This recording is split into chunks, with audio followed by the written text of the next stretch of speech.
Do you feel like you've lost out on the one?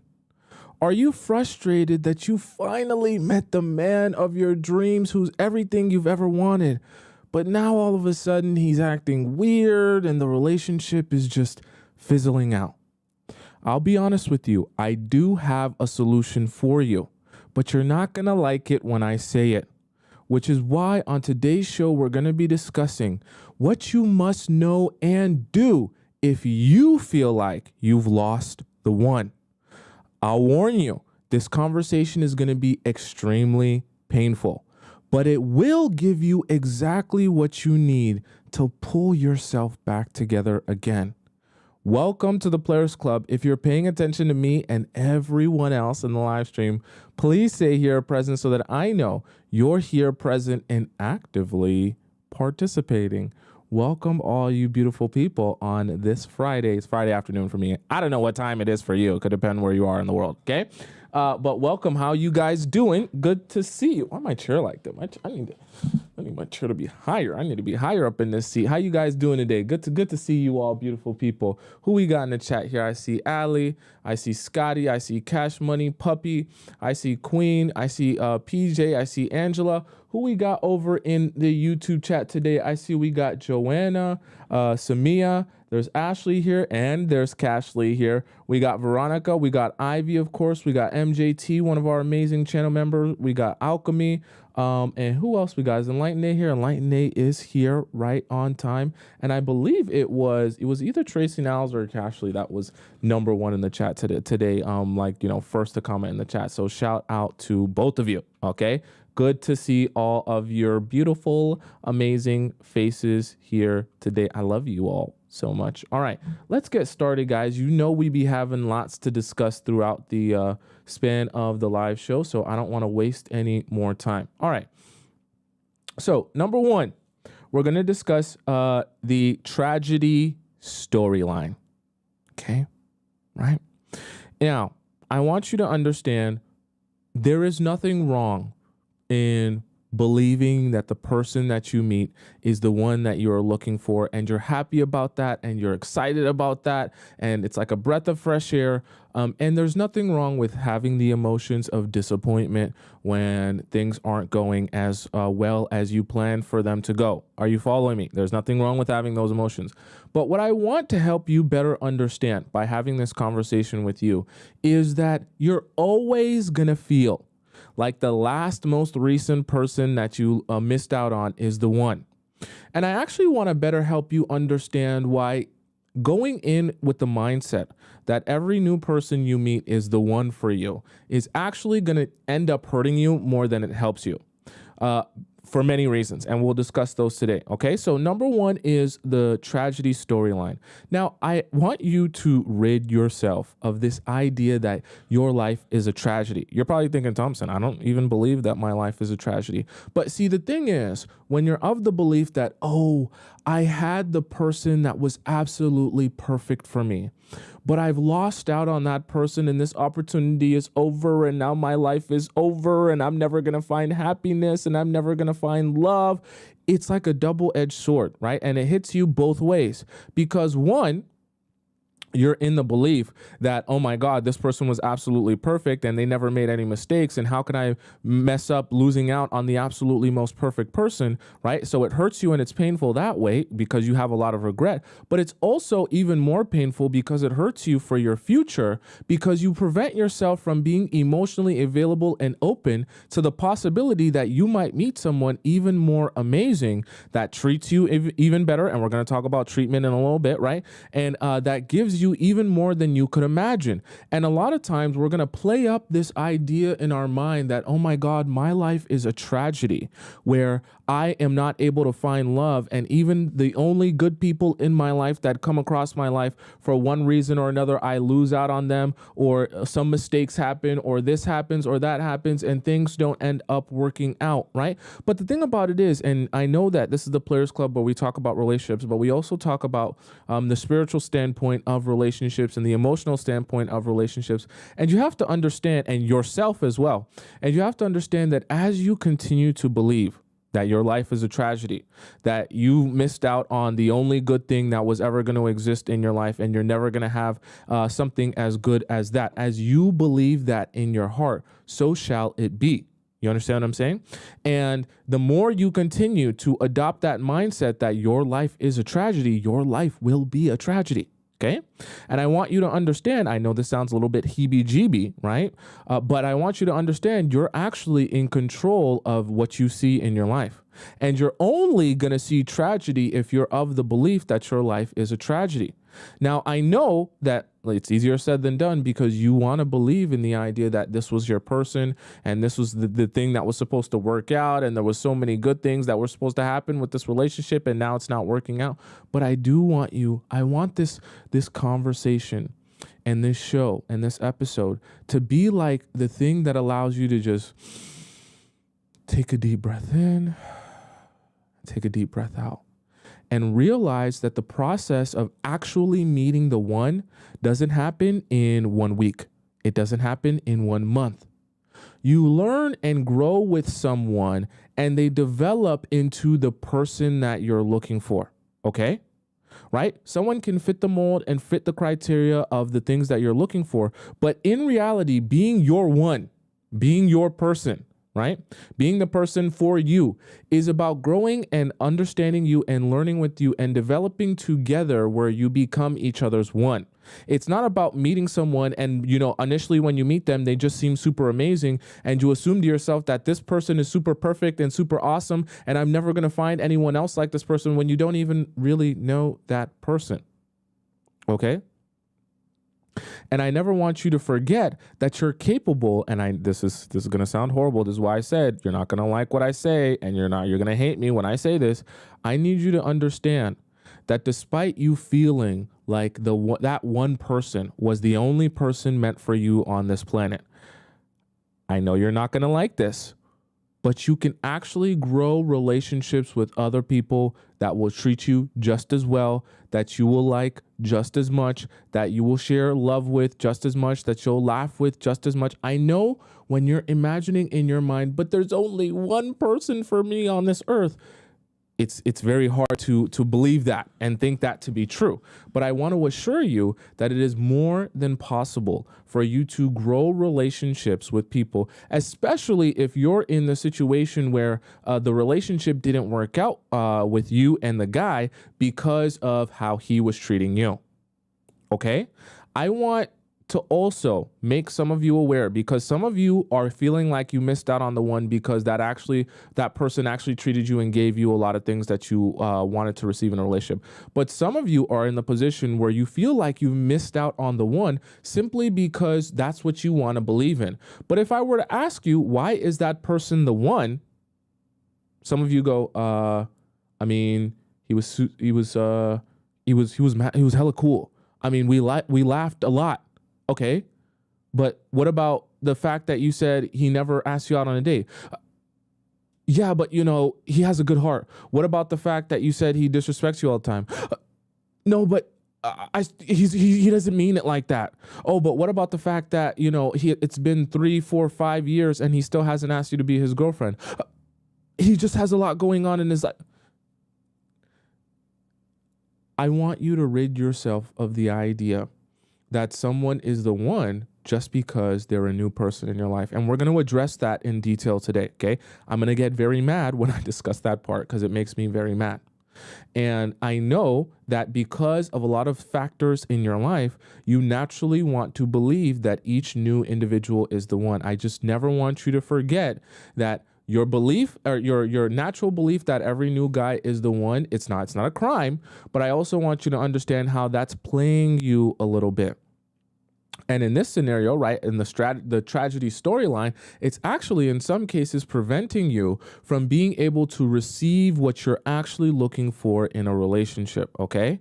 And this is going to sound really backwards, but a lot of times the guys you end up the most obsessed with and liking the most and wanting the most are the guys who are actually giving you the least. This is why I said you're not going to like this, because you're going to kind of realize some things about yourself.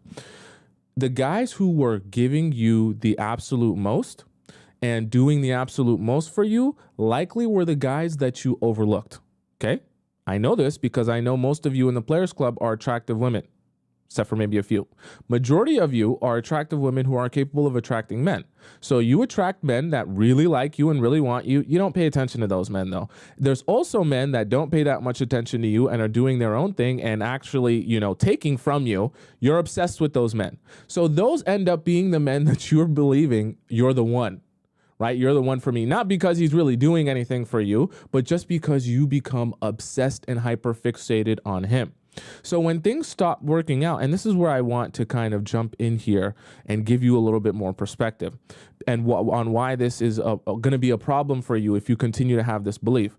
Because then every guy that you become obsessed with or you start really liking, you're going to believe, oh my God, you're the one for me. And even though I've only known you for 2 weeks, I know that this relationship is going to be my last relationship. And I know that this has to work out. And I know that me and you are going to be together forever. And it's only been 2 weeks and you've only went on 2 dates. The thing is, the moment things stop working out, or the moment maybe he pulls back his attention, or maybe it's not as much of a Disney princess story as you once imagined it would be. We're going to talk about Disney princess stories in a bit. As you once imagined it would be, you're now fixated on how can I make this work? How can I force this to work? I need to, oh my God, he's not taking me out on dates. So now I need to step in. I need to be the man. I need to ask him and me out on a date. I need to be the man and the woman so that I can go out on a date so that we can make this relationship work because I'm of the belief that you're the one. You're the perfect guy. You're the guy that I was always looking for. It's only been 2 weeks, but I want to believe that you're the guy I was looking for. And I can't fathom in my mind that you would take away some of your interest. I can't fathom in my mind that you're not taking this relationship seriously. So now, because I believe you're the one, I'm going to make it my obligation and job to take your job, do your job for you so that we can have this, live under this narrative that you are the one and we're going to be in a relationship forever. So not only do I want you to understand that a lot of times the guy that you feel is the one is not the one, I also want you to understand how it actually hurts you, because when you are of the belief that someone is the one without you actually properly getting to know them or building a relationship with them, it can actually hurt you because then you start doing things that you shouldn't be doing. You start taking stances and positions in your relationships that you shouldn't be taking because you want this to work and you feel like you're never going to meet this type of person again. Now, I'm not saying, like I said before, that this is a crime to believe that you really like someone and you want this relationship to work. However, I want you to understand that your mind is going to play tricks on you, especially when someone is new and you don't know a lot about them. Because when they're new and you don't know a lot about them, that's when they feel like the one the most. Not because they are the one, but because you can project the one onto them. Okay? Right? So let's get in even deeper here. I wanted to discuss that tragedy storyline and when you're of that belief, how that can be so detrimental to you because then your life becomes a tragedy. It also is hard to ever be in any relationship after that because you're of the belief that no relationship will ever be as good as that, even if the relationship you're experiencing is actually on paper better than that. Okay? You kind of lose your ability to logic and reason in your relationships. So we talked about the tragedy storyline. Now, let's talk about something which I find very interesting, and I want to bring this concept to you so that you can absorb it and really breathe it in and know that it's real. The number 2 point is toys aren't real. Okay? Or so I should say the number 2 point is toys aren't alive. Okay, I'll say it like that, and that's a better way to say it. Now, the reason I say toys aren't alive is, do you remember when you were watching Toy Story? I hope if you had any sort of childhood that you watched Toy Story when you were younger, because Toy Story is a great movie and it should be part of your childhood. Now, if you've ever watched the movie Toy Story as a child, I'm sure at one point, because I had this belief when I was a child, maybe I'm just weird.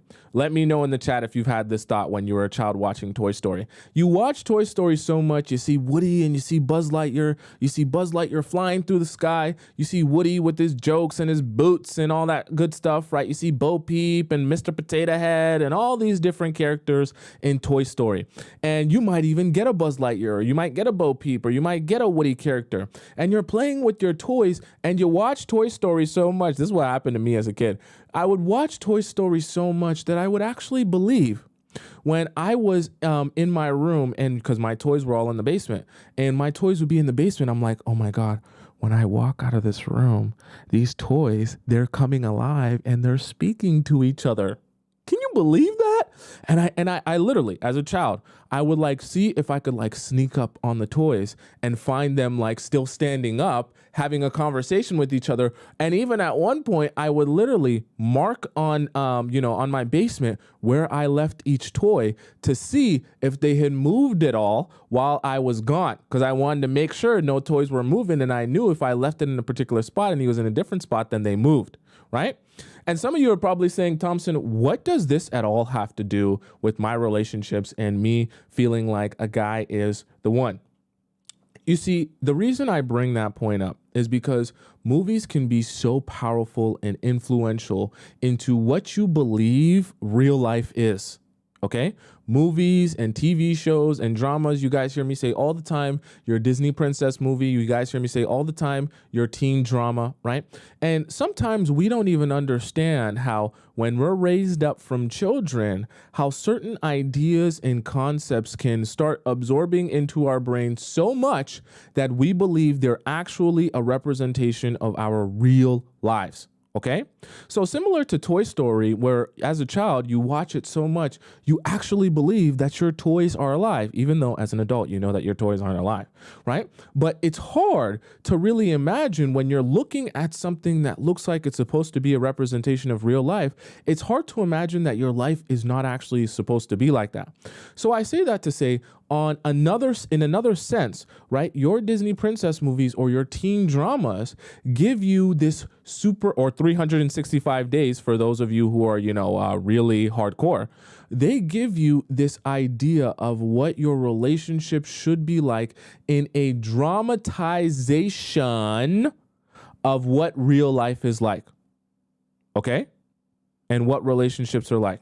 Now, the reason I say it's a dramatization of real life is because if it was really real life, each movie for each day that the character lives would be 24 hours long, and you wouldn't just see them in the most extreme situations. You would see them brushing their teeth in the morning. You would see them eating cereal. You would see them scrolling through TikTok or watching YouTube.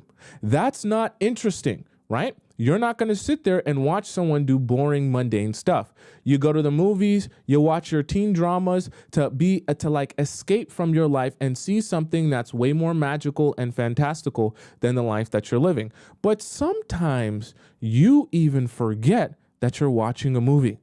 And when you're watching, so for you as an adult, right, you're watching Euphoria, or you're watching whatever the show is that feels like, oh my God, this is like what relationships are supposed to be, right? You start to absorb that subconsciously that, oh my gosh, my relationships are just as dramatic as Euphoria, right? I have a Nate in my life. I am Maddie. You understand what I'm saying? And you start to believe that your relationships are supposed to look like that. They're supposed to be that dramatic. And so the craziest part about it is because your teen dramas, because your Euphoria TV show, right, makes all of the main characters heightened in their dramatization, in their emotion, everything is on the extreme. You start to feel like the representation of someone being the one in your life is that the dramatization of your relationship will be so extreme that makes them the one. Which is why I brought you guys the analogy of Toy Story and understanding that toys aren't actually alive. Because the same way when you watch Euphoria and you start to believe my relationships are meant to be this dramatic, you start to subconsciously think in your mind, the one for me, right? What I think of when I think of a guy who is the one, I think that I go through a really dramatic relationship with him that goes up super up in the sky one day and we're down in the dumps another day. Nate sometimes is punching the wall and there's a hole going through the wall, and other times Nate is saying such sweet things to me that he makes me feel like a Disney princess. You understand what I'm saying?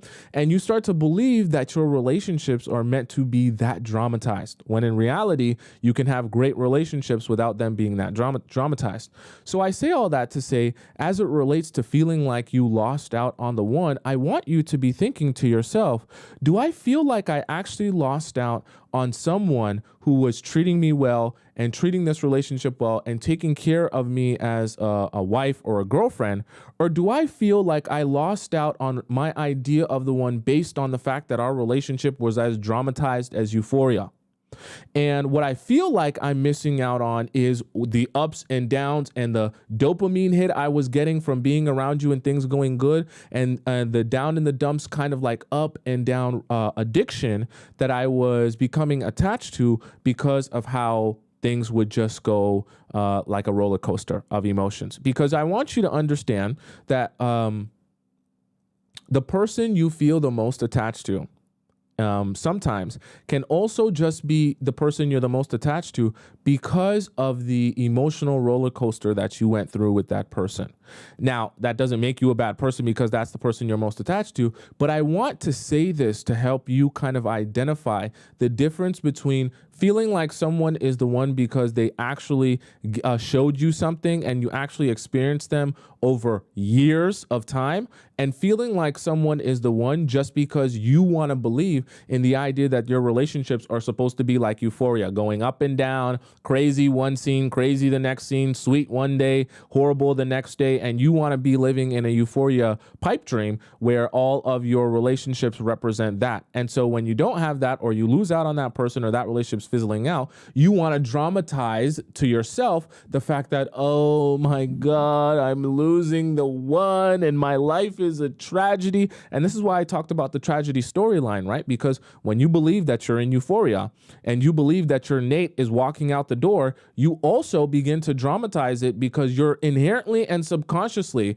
absorbing, how does Maddie react when Nate walks out the door? She screams, she yells, she goes and sleeps with this guy and sleeps with that guy and does whatever she wants, and she acts crazy. So I should be as dramatic as that when I feel like I lose out on my Nate as well. Oh, I've lost the one. I'm going to go crazy. I'm going to do this. I'm going to do that. And so your life becomes a tragedy the same way you watch the tragedy in Euphoria.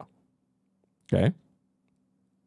So I'm not saying this to say that you're a bad person or anything. I just want to say this so that when you absorb it, you can start thinking to yourself, did I actually lose the one? Or did I lose this idea of this, roller coaster of emotions that I became addicted to, right? What am I actually losing out on not having this person? Am I losing a person that's important in my life? Or did I lose, like Heavenly just said, did I lose chaos?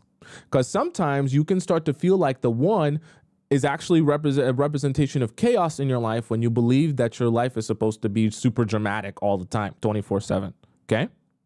And I want you to be thinking about that so you can think to yourself, like, what should I actually be missing here? Okay. And I'm saying this as someone who also has been of that belief myself, right? In believing that, oh my God, I missed out on the one. Oh my God, I missed out on my person. When in reality, what I missed, or what I thought I was missing, was really just the dramatization of what I thought a really strong connection would be. And in reality, that doesn't necessarily mean you have a good connection because it goes up one day and it goes down the next day. Okay. That's more like a toxic connection. Okay. But sometimes we don't realize that when we're thinking or reminiscing on someone or a relationship, right? Or when we're thinking back to the relationship we've had with someone, sometimes we can't always recognize that I'm not actually missing you, the person. I'm more missing the idea of you, or you in your best version, the version that doesn't actually exist, or I'm just missing the ups and downs that I was addicted to going through with you, the person. Does that make sense so far?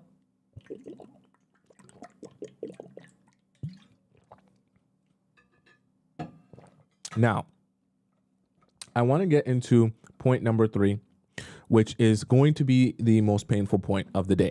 Okay. So number 1 was tragedy storyline. Number 2, toys aren't real. Sorry, toys aren't alive. I keep saying toys aren't real. Now, number 3, this one's going to hurt your feelings. So I don't even want to say it's stop pooping time. I just think you probably want to, brace yourself time. So take a seat. If you're on the toilet pooping, maybe it's a good time to stay on your seat because I don't want you to fall out. I'm going to actively reverse everything that you've probably been hearing from a lot of people, even friends and family. Okay? And I'm going to let you live with this and take this for whatever you want to take it. There is no such thing. This is point number 3.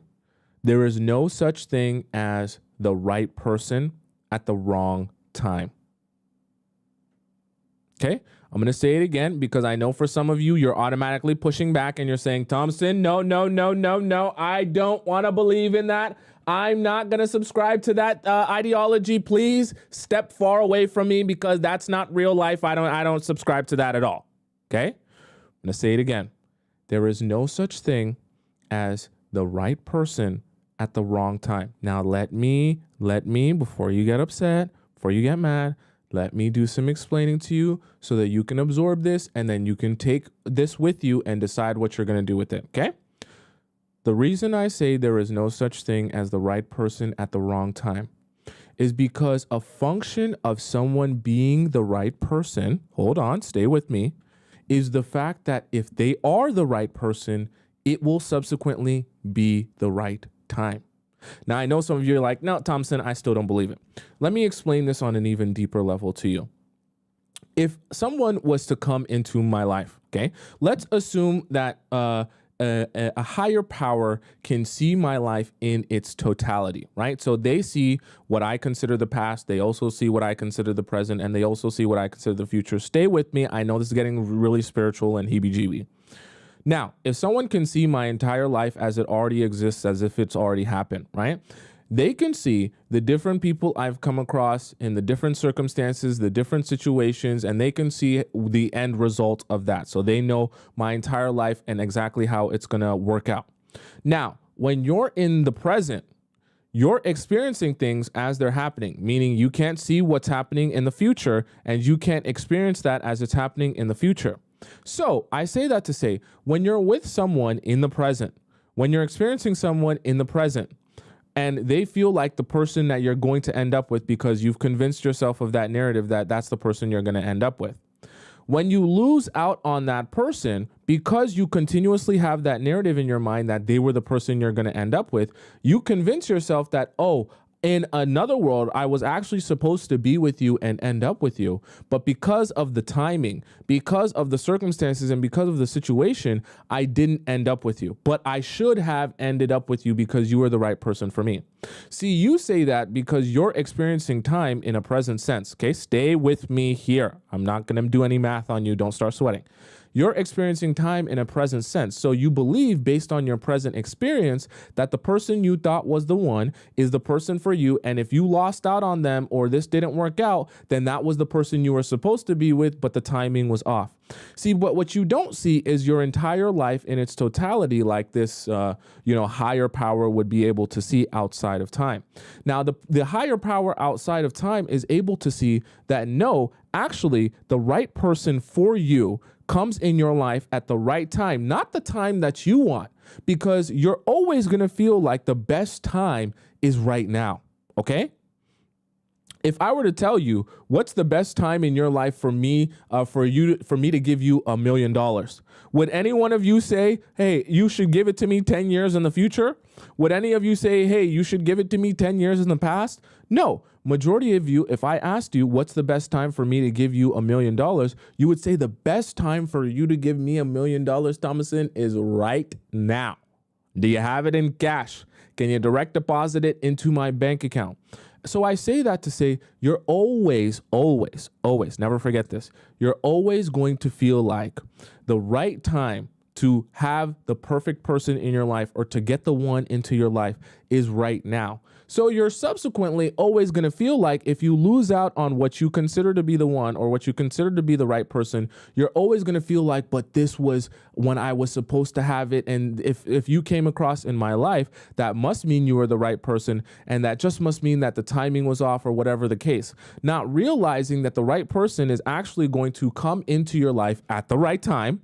And because they're the right person, the timing will be perfect and you'll have exactly what you need to sustain that relationship with that person.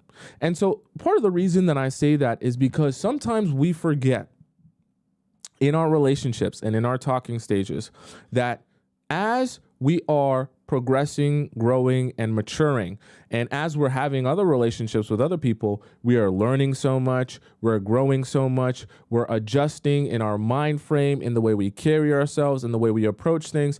And a lot of times, if you're actually growing, you're able to better understand what the best way to go about relationships is for you, what you're looking for, what's important to you, all of these things that make you a better partner to the right person. Okay? But sometimes we forget that in the process of dating people and loving people, we might be going through things with them, and those relationships might be fizzling out, not because that's the right person and it's the wrong time, but because this is someone that's meant to show us something, teach us something that we take with us for the right person. Okay? So I know that this sounds horrible, but I want you to be less attached to, hey, the person I'm with, I want to make this happen with you. I'm not saying you shouldn't put your best foot forward. I want you to put your best foot forward in all of your relationships. But I also want you to detach yourself from the idea that it has to be that person. Okay? I still want you to work hard in your relationships. I still want you to put your best foot forward. But I want you to acknowledge that if a relationship doesn't work out, there is a reason it didn't work out. It's not because it was the wrong timing. It's not because, if you would have just, been or met me when I didn't have a boyfriend, or if you would have just met me when I wasn't emotionally unavailable, then it would have been the right time and you were always the right person. No. The right person for you will come into your life at the right time. You just have to be patient and continue to invest in yourself and grow and mature as a human being for when that person comes into your life. Okay? Right? This is the reason I bring this up is because I want you to get rid of the tragedy mindset. And I really have to stress that because I don't want you believing that your life is a tragedy where the only good person for you has already walked out of your life forever. Because the more you begin to believe that, that is exactly what your relationships will continue to be. You will never be able to have a good relationship with what might be with the right person if you're constantly focused on who the wrong person was that came into your life that is no longer in your life. Are you following what I'm saying? And you almost have to detach yourself from this idea that, I'm the people that are no longer in my life, I'm losing out on something. And I want to kind of turn this, concept on its head where you start saying to yourself, no, the people that are no longer in my life, I gained something. I gained an experience, right? I gained a lesson. I gained some understanding, some awareness of myself. And I took what I gained from that friendship, or that relationship or that situationship. Now I'm a better version of myself for what will eventually be the right person. Okay? So I hate to say this in such a horrible manner, but the one for you will actually show up in your life at the right time. And they'll be the one, not because they were predetermined and etched in stone for you, but they'll be the one because this relationship with them actually works out based on where you are in your life and based on where they are in their life and how you two work together. Okay? So I want you to start thinking of the one more as something that you work towards rather than something that already exists before you can even meet the person. Are you following me? Okay? And the more you start to believe of your relationships as working towards being the one or allowing someone else in your life to work towards being the one, and less as this magical, fantastical, oh my God, through time and space, we were always meant to be together and fate brought us together. And as soon as our eyes crossed, that's when I knew you were the one. And allowing people rather to show you that over time, your relationships will be a lot better and your life will be a lot better because of that. Because rather than believing that people are who you're looking for before you even actually know if they are who you're looking for, you'll be allowing them to show you that they're who you're looking for before you ever believe in that. Okay. And the reason that we have this conversation on the Players Club, because you're like, this is again not the typical kind of conversation. The reason we're having this conversation is because this will actually help you to avoid getting played in your relationships or your situationships. Because rather than meeting someone for the first time and automatically believing, oh my God, I just met you, but because I just met you, I already believe that you're the person I've been looking for my entire life. Rather than doing that, you'll start to say to yourself, hey, I just met you and you're great and you're awesome and I think you're cool and I like spending time with you. But still, I'm going to allow time to show me if you're the one, rather than assuming you're the one because I like you a lot at the very beginning. Because I never want you to forget that any person you meet, and you're not going to like this, okay? Right? Any person you meet is going to be the best, most amazing version of themselves when you don't know them. Any guy that you like, any guy that you're like really obsessed with is going to be the most fascinating, interesting, perfect, no mistakes type of person when you first meet him. You know how we say guys like shiny new toys and things like that? Also, a guy is the most attractive version of himself before he opens his mouth, right? And before he shows you who he really is. Because as you get to know him more, you realize that he has flaws. You realize that he's not perfect. You realize that he gives you some icks. Maybe the way he bends down and picks up, his fork off the floor, it makes you ick out, right? Maybe the way he holds his fork when he eats makes you ick out. And it's just, whatever it is, when you realize that he's not perfect, you're like, yeah, oh, no, I thought you were the one, but, you're kind of gross type of thing.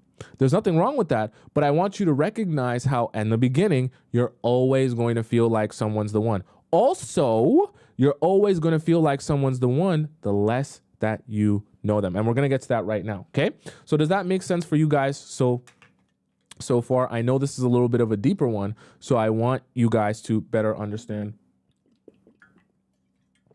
And I want to make sure that you guys are following along, okay?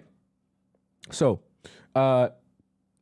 Gigi says, do men feel like this too? They think they met the one quickly? Yes. Okay. Guys also make this mistake. We all make this mistake because think about it. We're all watching the same movies. We're all watching the same TV shows.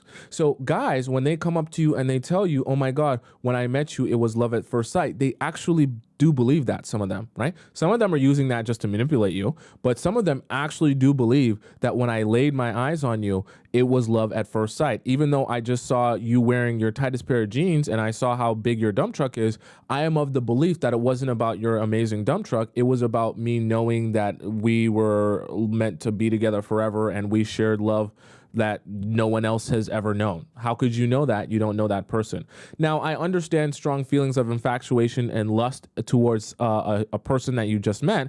That's true, and that's possible, but you can't possibly feel emotions of experiences that you haven't had with someone. Not possible, okay? Right?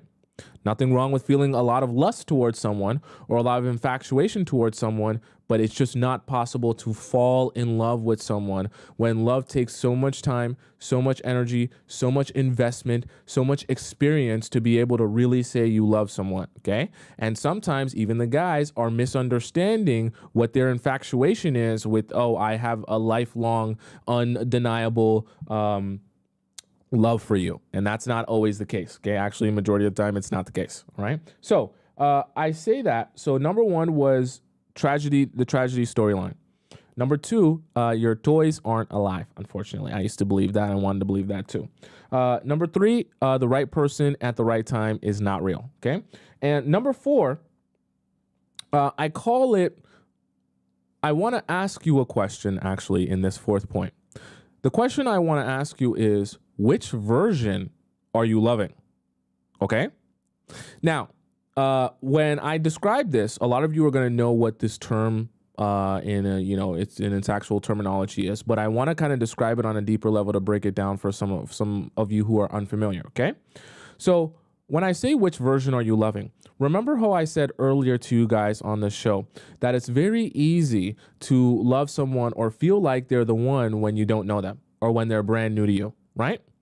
And the thing about it is, the less you know about someone, the more you can fill in the gaps of who you think they are, or who you think or what you think they're like, right? Because you don't know them, because you don't understand them, because you've never met them, because it just you have nothing to go off of. So what do? Because you have nothing to go off of, you in your mind implant in them a personality. You implant in them character traits. You implant in them things that you want them to be.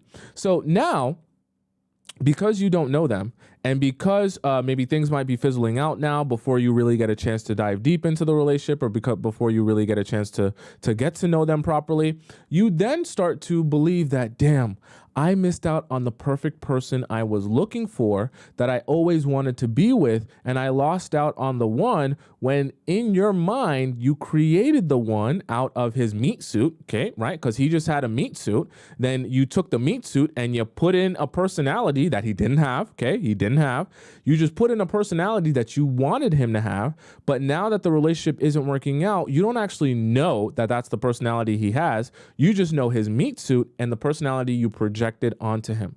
So now when you think back to him and you think back to this relationship, which version are you actually thinking back to? Are you thinking back to real experiences that you've had with him? Or are you thinking back to his meat suit and then the character and the personality that you put inside his meat suit?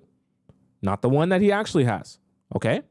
Now, I'm not saying that it's a crime to ever do this, but I do want you to be acknowledging whether or not you're loving the real, actual version of him that you've been experiencing, or you're loving this version of him that is not real. To be honest with you, I was trying to think of another way to say it, but it's just not real. It's a meat suit combined with your idea of what you would love for him to be like and be, okay?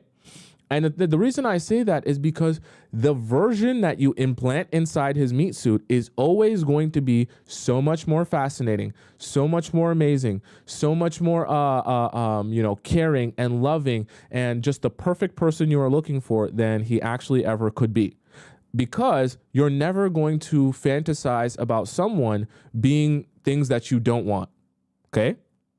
If I asked you what you would love in a boyfriend, you're never going to tell me, yeah, I would love a boyfriend who works so much that he doesn't have time for me. Nobody's going to say that, okay? You would never say that. You're always going to imagine in your mind, when you're thinking about the perfect person for you, you're going to be thinking about someone who does everything that you want and nothing that you don't. Even if what you say is contradictory, you'll be like, I want a guy who makes a whole lot of money and is super rich, but I want him to never work and spend all his time with me. I want a guy who's super manly and can take me out on dates and spend his money on me, but I want a guy who doesn't have to work for that money, right? And sometimes even when you're creating the perfect personality in your mind, it will be contradictory and basically impossible. So I say that to say, when you implant a personality into a meat suit of a man, you're always going to implant a personality that can never be real. It's not a crime, but I want you to understand, if the personality you're implanting can never be real, you're always going to be disappointed meeting the real person, whether or not the real person is amazing or not. Because when you've implanted a personality into him, it's always supposed to be perfect and magical and fantastical, and it's supposed to be like your Disney princess movie. Okay? It's supposed to be like that. And so when I say that, right, I want to ask you the question for yourself, which version are you actually loving?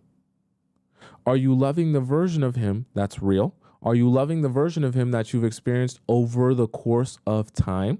Or are you loving the version of him that you wanted to believe in and you wanted to implant into his meat suit? Because I'll give you a little bit of a news flash, right? This term is called limerence. And some of you love this. Some of you who are loving relationship talk love this term, right? Where you get addicted, not even to the actual person, but you get addicted to the feelings that you feel when you imagine this person in your mind, right? And it's almost like, I don't know if you've ever done this before, where you put on your headphones and when you're listening to music, you actually put yourself in like a music video with the person that you're imagining or thinking of. And a lot of times you put yourself into a music video with this man that maybe you just met or you just started dating or whatever the case may be. And as you put yourself into this music video, he's like this perfect kind of person that just treats you a very particular type of way. And, you know, he does this and he says this and everything is exactly what you want. And now you're getting lubricated as you're imagining this. But you don't realize that when you feel those feelings of euphoria and happiness thinking about that guy, you're not thinking about how he would actually ever treat you or what he would actually ever do with you. You're thinking about how good it would feel if that was the life you could live in your music video mindset, okay? Maybe I should have titled this one Music Video Mindset, because when you're in the music video, he's always going to be awesome. He's always going to be amazing. He's always going to have a long schlong penetrate you deeply, and you're going to be like shedding a tear, and the life is going to be so good. But in reality, you're not actually thinking to who he really is. You're just thinking to what you would love for him to be. But then you become addicted to him, right? Or the thought of him, because you become addicted to having those thoughts over and over and over again. And the feeling that you get within yourself when you get to imagine that. So the guy stops being, and I hate to make this sound morbid, but the guy that you're feeling is the one actually stops being the one in terms of like him, the person, and he starts just being the one as if like this, the imagination of like some random person. And the only reason that it ends up being him is because you've chosen to use the meat suit that he possesses to make it seem real. And you've chosen to use the name that he goes by to make it seem real. But everything else is a figment of your imagination that you've implanted in the meat suit to take with you in your music video, and so that you can imagine and rub yourself out one emotionally. I'm not talking about physically, like an emotional rubbing out, right? Where you start to feel like, oh yes, he's the guy I was looking for. Oh my God, this is my Prince Charming. Oh my God, this is the guy for me. Because it's a lot harder to emotionally imagine the one as some random guy on a TV or some random Prince Charming in a cartoon. But when you meet a guy, even if you just meet him one time, even if you just have one conversation with them, it could just be for a couple of seconds. Even if you just share eye contact with him for a second, that's all you need. That's all you need, because that's all you need to take that meat suit that you saw and bring it into your head so that you can make your Prince Charming real by saying, oh, my Prince Charming exists in that meat suit right there. So he's real. You can't tell me that he's not real because I see his meat suit. It walks around. It's got a heartbeat and everything. So that means that my Prince Charming's real. Right. And so, but a lot of times you're not realizing that you're just taking someone's meat suit and using it to project whatever you wanted your Prince Charming to already be. So then when you're thinking to yourself, I've lost out on the one, you're not even realizing that you haven't actually lost out on anything. You've just lost out on the ability to imagine this meat suit as your Prince Charming. Okay. Now, like I say, for some of you, you might be hearing this and realizing, damn, maybe I didn't lose out on the one. Maybe I'm actually perfectly fine in my life just the way I am. That is the whole point, right? I'm not saying this to say, oh, love doesn't exist and you've never been in love, but I do want you, because I know, and I've been there. I am you. We're the same, okay? And I do understand how painful it can be when you feel like that, and how easy it is to trick yourself as if, oh, I'm never going to find anyone else like that ever in my life, when in reality, what you were receiving from that person wasn't even all that amazing in the first place. But when you're in it, when you're of that mindset, when you're of that belief, it's so hard to bring yourself out of it. Right? It's so hard to just be like, no, honestly, that's I didn't lose out on the one. I lost out on a person that honestly wasn't even who I was looking for in the first place. See, when you want to believe that your life is a tragedy, you don't even want to believe in that idea, because that doesn't fit in line with your tragedy storyline. You want to believe that, oh my God, I had the one and this happened and that happened and it wasn't the right time and all this came about and now I don't have the one. No. The one will walk into your life at the right time, and they'll be the right person because it's the right time. Okay, never ever forget that. Don't turn your life into a tragedy where you make yourself emotionally unavailable to everyone that you'll meet after that because you believe that you've already lost out on the person that was perfect for you. Okay, I don't want you doing that. So, number one was the tragedy storyline. Number two, your toys aren't alive. I love that one. And number three was the right person at the wrong time. Number four, which version are you loving? Now, number five is going to sound funny. Number five is I want you to let the clock cook. Excuse me. Okay. Right. Number five is let the clock cook. Some of you who have joined me for a long period of time have heard me say, let him cook. I want you to begin letting the clock cook. What I mean by letting the clock cook is you will be shocked, gobsmacked, dumbfounded by how just sitting and allowing time to pass will wash the feelings away that you missed out on your absolute perfect person. Trust you me. Me and you, we friends. We think the same. We think alike, okay? Trust you me. I once used to believe, oh my God, life is so bad. I missed out on my absolutely perfect person. I missed out on the one. My life is so bad. I'm never going to find anyone. And then a couple weeks went by. A couple months went by. Years went by, and eventually I thought to myself, I didn't miss out on the one. I actually got exactly what I needed and was supposed to get from that person and that relationship or that situation.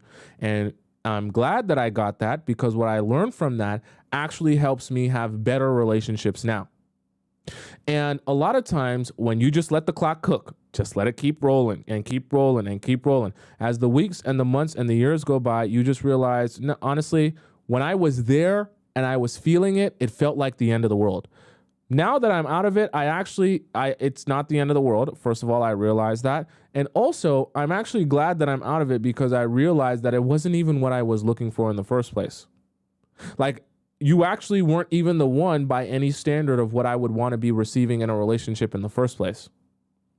Okay. And sometimes we forget that because the one in our mind is so perfect and so amazing. We neglect to think to ourselves, well, maybe it didn't work out actually because they aren't the one. Maybe it didn't work out actually because they aren't what I'm looking for.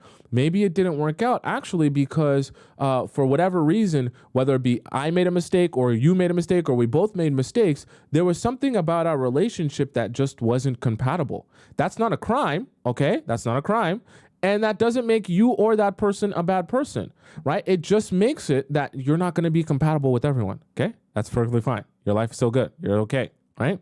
And I never want you to use your relationships or the fact that maybe some relationships that you've had haven't worked out to convince yourself that either you're a bad person or you're never going to find love or there's something wrong with you. Because once again, similar to the tragedy storyline, when you carry that mindset with you that, oh my God, I messed up the one relationship that I was actually supposed to be in, you start thinking to yourself, there's a problem with me. So what do you do when you meet someone new? You take that mindset into all your new relationships, that there is a problem with me.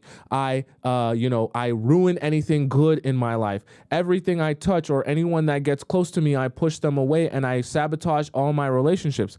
Once again, when you build that storyline and that narrative in your mind, that is exactly what you will begin to see in your life, right? And this is kind of a mind over matter type of thing, because when you believe your life is a tragedy and when you believe that, oh my God, I ruin anything good that comes close to me or comes into my life, so shall it be. And then your relationships only end up suffering even more after you feel like you've lost out on the one, because you think your life is a tragedy, number one.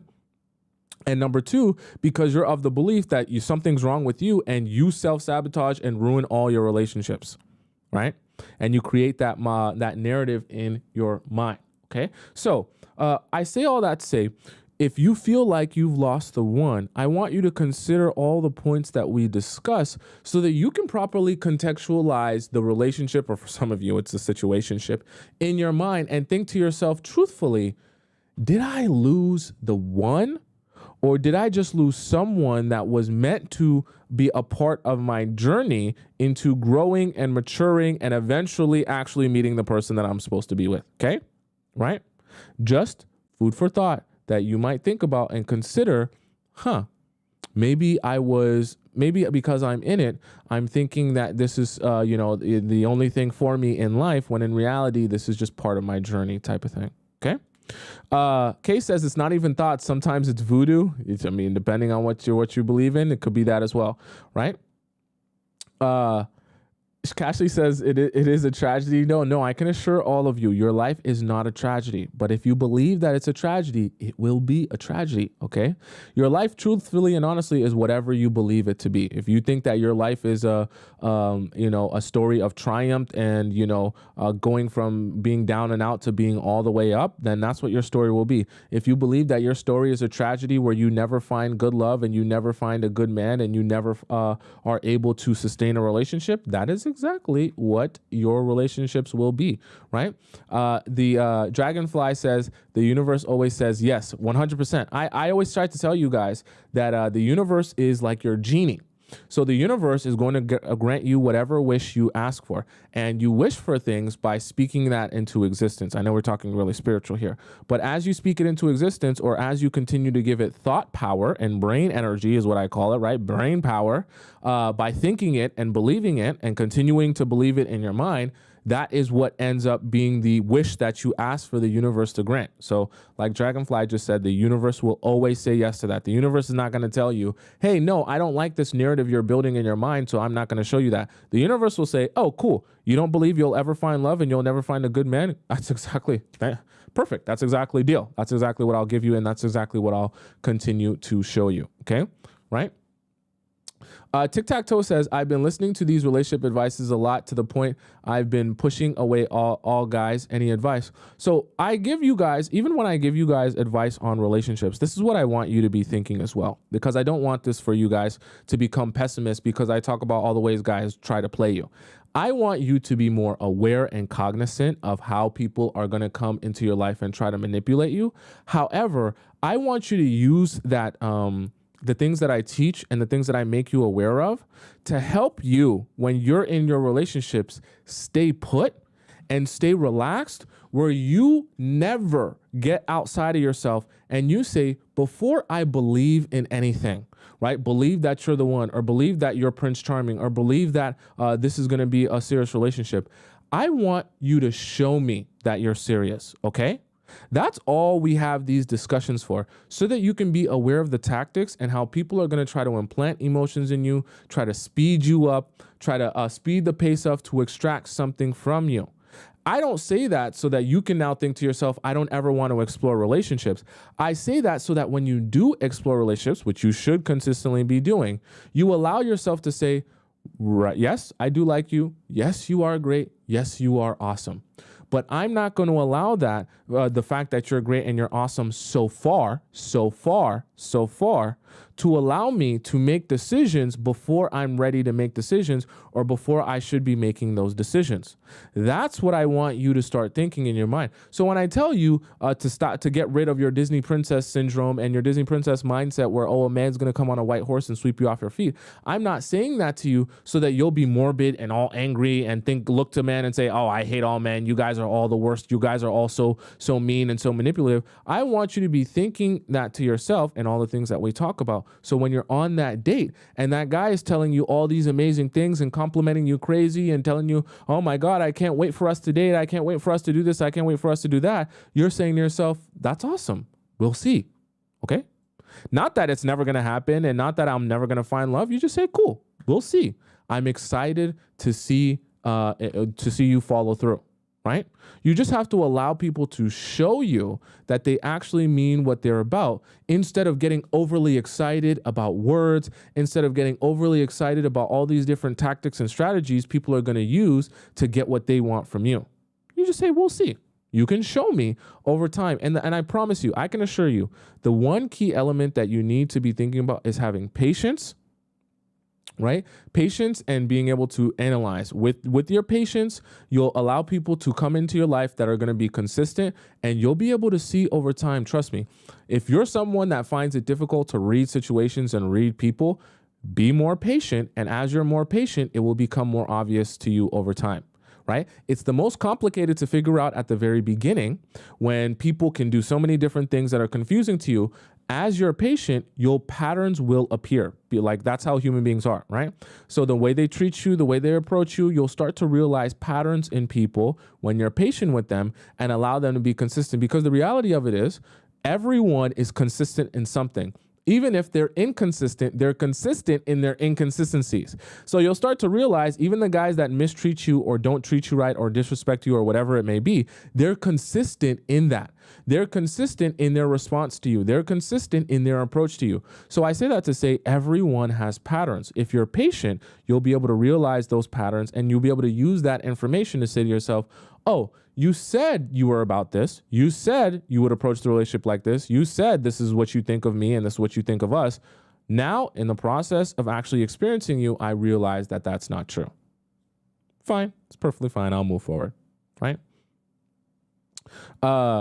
Someone says, can you explain how powerful silence can be in relationships? I mean, we kind of talk about that all the time, but silence is really the key to all your relationships. Not just silence, but silence in combination with listening, analyzing, and observing people.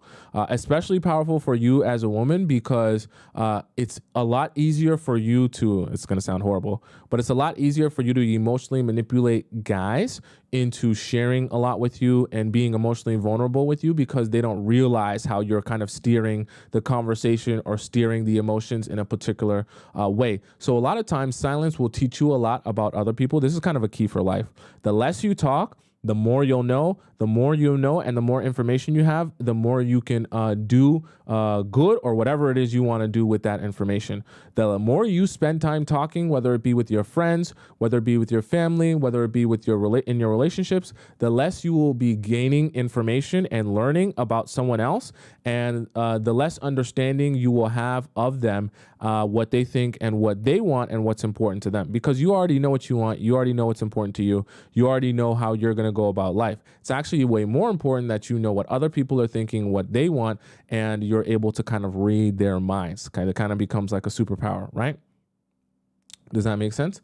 Ken Chan says, the truth always comes to the surface. It does. And if you're just quiet enough, you will always realize how someone really feels or what they really think. We Next Level earlier said, the music videos, I do that a lot. Trust me, we all been there. I don't describe anything to you guys from a standpoint of, oh, I've never been there or never experienced that. That's exactly why I can describe that in detail to you, because I've been there, okay, even as a guy, right? Does that make sense? So let me look into, I wanted to look into the donation chat. So Nikisha donated $5 in the YouTube super chat. She said, Tom, you are such a blessing to us women. Thank you so much. I appreciate that, Nikisha. I try my best, guys. I try my best. Cashley says, ranting is more enjoyable to me than pineapples, though. LOL, Lord help me. I know. Trust me. I know, guys, for all of us, yapping, ranting, getting things off our chest feels good. Why do you think that we pay for therapy as humans? Okay. Have you ever heard of a service where you go and sit down on a couch and you listen to someone else talk to you? Right? Why would I pay for a service where I go on a couch and listen to someone else talk to me about their life? I don't care about your life.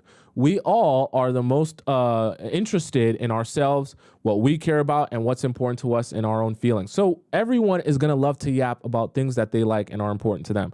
That's just how we are. You can take advantage of that because that's one of the most sought after and valuable things to us as human beings, is the ability to express ourselves, dump our emotions onto other people, dump our thoughts and perspective and feelings on other people. So imagine how much we pay for a therapist, $300, $400 an hour. Imagine how valuable that is to us as human beings, because we literally built a whole industry around having someone just sit there and listen to our problems and help us with our problems and not at all make it about us. You understand what I'm saying? So think about how how powerful that is if you can possess that skill in the people that you're dating or seeing, and how much information simultaneously you can extract from them as they're in that state. You understand what I'm saying? Fadiyat says, me personally, I do whole TV shows in my head, and I'm the main character, TVD type of stuff. That's funny. That's funny. That's really interesting. Okay, so with that being said, it is time. And it's Friday, so it's a very fun, special type of time today. I want you. I'm feeling silly today. I want you to tell me what time it is in the chat. Tell me what time it is in the chat. If you're new here, you don't know what time it is in the chat. You're confused what time it is in the chat. I'm going to ask you again. What time is it? Can you tell me what time it is? Here we go now. Can you tell me what time it is? Can you tell me what time it is? Here we go now. Can you tell me what time it is? Can you tell me what time it is? Here we go now. I want to know what time it is. Can you tell me what time it is? Here we go in the chat now. What time is it? In the chat now. Tell me what time is it? In the chat now. What time is it? In the chat now. Tell me what time is it? I want to know what time it is. I want to know what time it is. I want to know. I want to know what time it is. I want to know what time it is. I want to know. I want to know what time it is. I want to know what time it is. I want to know.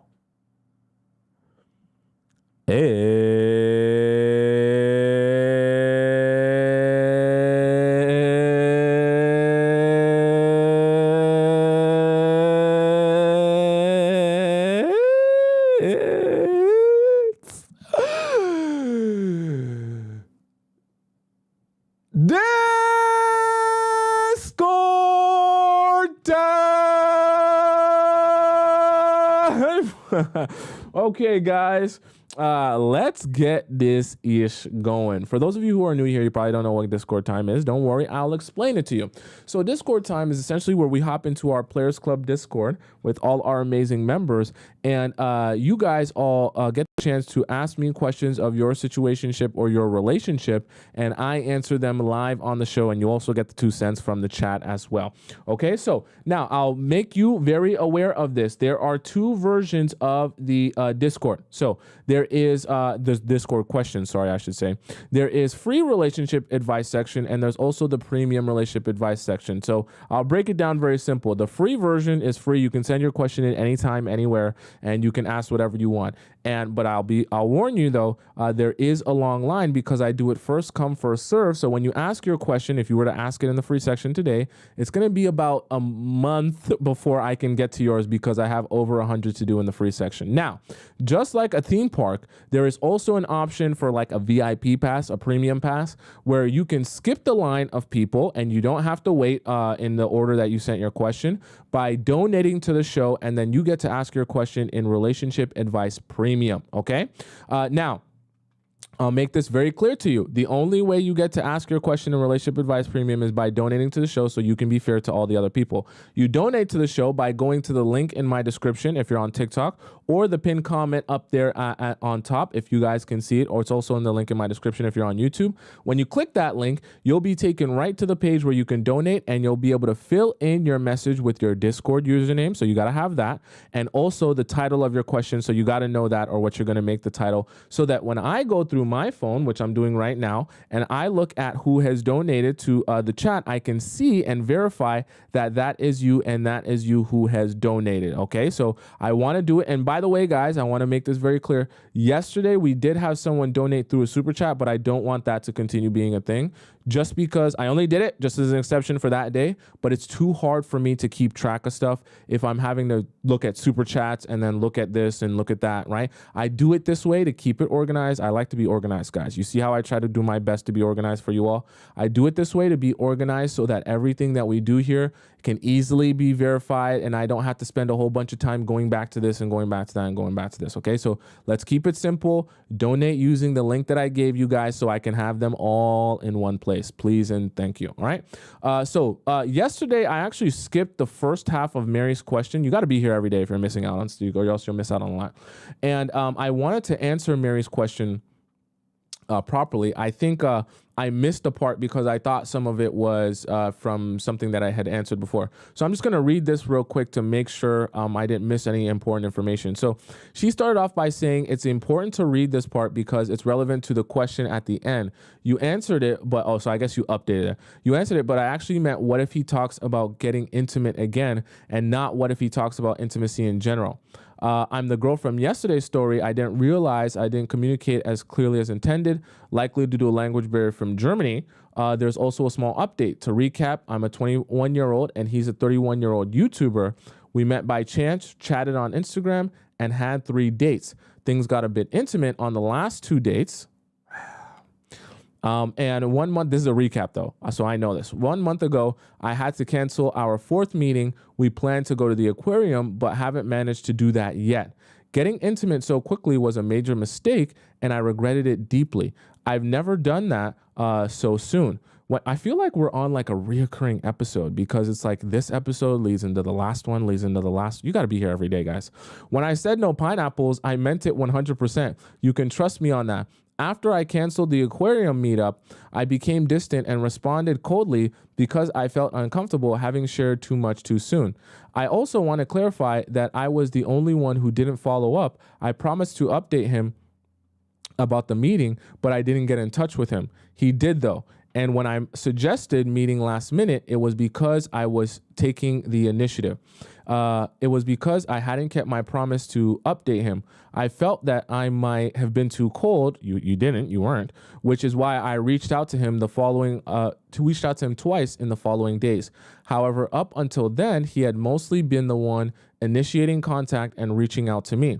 I might have come across as more naive and out of touch than I actually am. While I'm a bit naive, I've been quite reserved since that mistake. As you suggested, I want to ensure that any contact is based on clear intentions and not just about intimacy. If it's not clear, I'll step away. Okay, so I read this second part yesterday. So it was the first part that I missed. So I wanted to catch up on that. And you were saying that your question was not just about asking on this date coming up about intimacy in general, but about getting intimate again. So what I want you to do, and this is a great question, and I know why you asked this because you're trying to think to yourself, well, how am I supposed to present myself? Okay.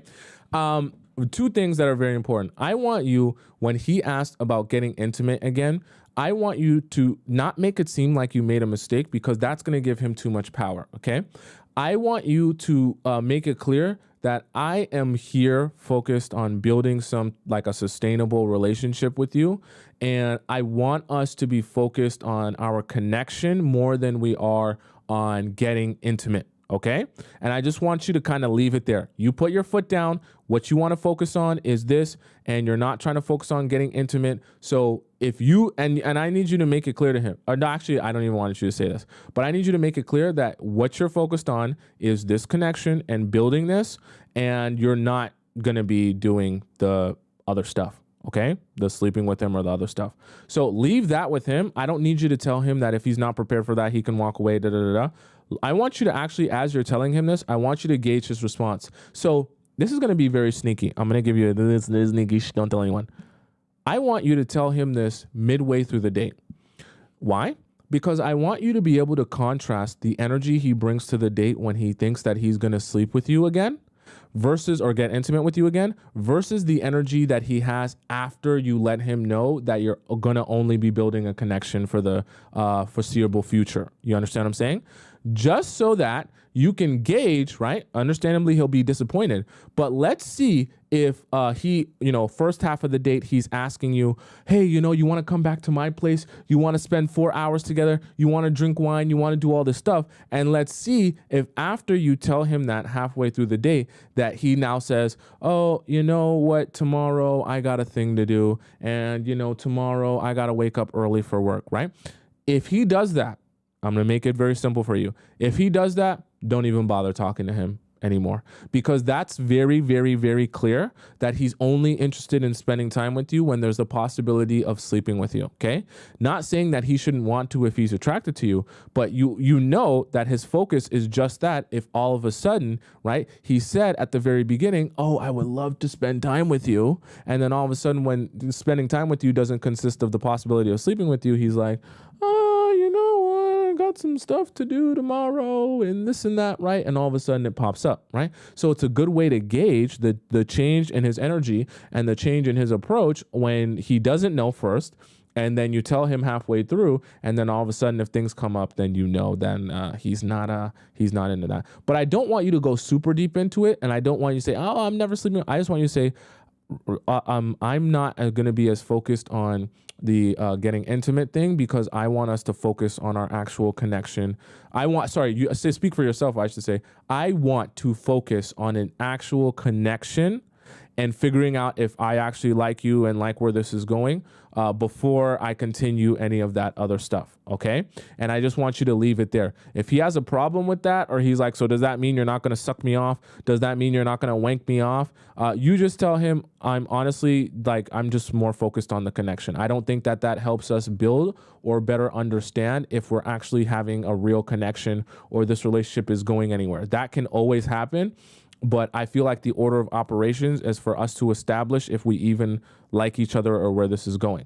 Now, if he gets super immature about that, he starts screaming and yelling and throwing a tantrum, then you have a little kid on your hands. You don't need no boy like that in your life, okay? We got a lot of premium here today.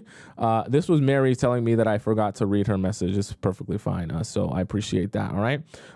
When I'm looking down here, I'm just, verifying people because I can see all of this, and I appreciate all of you guys doing it the right way. Okay.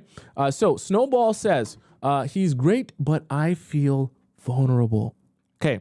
So Snowball says, "Hi, Tomisin. Thank you for all that you do." Thank you. Thank you. I'm 26, who started dating a 28-year-old man a month ago. We met at a mutual friend's house party. He's extremely consistent. Okay. He's the one planning all the dates, always texts me first and double texts when I leave him on red. Pays for most stuff because I genuinely like to offer sometimes, listens to me and remembers all the things I say. I really enjoy his company, and I've done my due diligence, asked him all your questions and a lot more, which is why I feel comfortable having pineapples with him last weekend. How long you say? You started dating a month ago. Then, well, nothing changed. If anything, I felt like he likes me even more. Interesting. He asked me out a few hours after he left my place the morning after, and now he wants to introduce me to his friends, whom I'm actually meeting tomorrow, LOL. Interesting. So I guess there is no issue on his side, but there's an issue on my side. Oh no, is his D small? I'm quite conservative when it comes to pineapples. It's not religious or anything. It's just that the act itself gets me very emotional and vulnerable. So doing it this early feels weird to me, especially because it triggers all the good stuff. My fear of abandonment and my fear that pineapples is all he wants. Okay,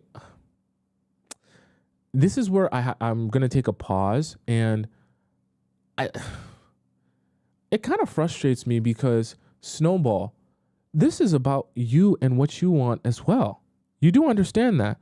So it frustrates me because up here you said, I felt comfortable having pineapples with him last weekend.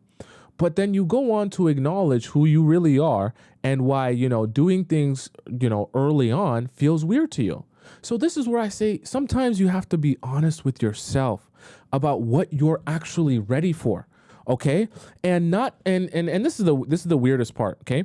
And not put pressure unnecessarily on yourself, because sometimes you as the woman will end up putting your own pressure on yourself that, oh my God, there's a guy who likes me and is treating me well and is giving me all of the princess treatment I've been wanting. So you start to subconsciously feel in your own mind that I owe you something. It's becoming time now because you can't continue to give me princess treatment for so long without getting something in return.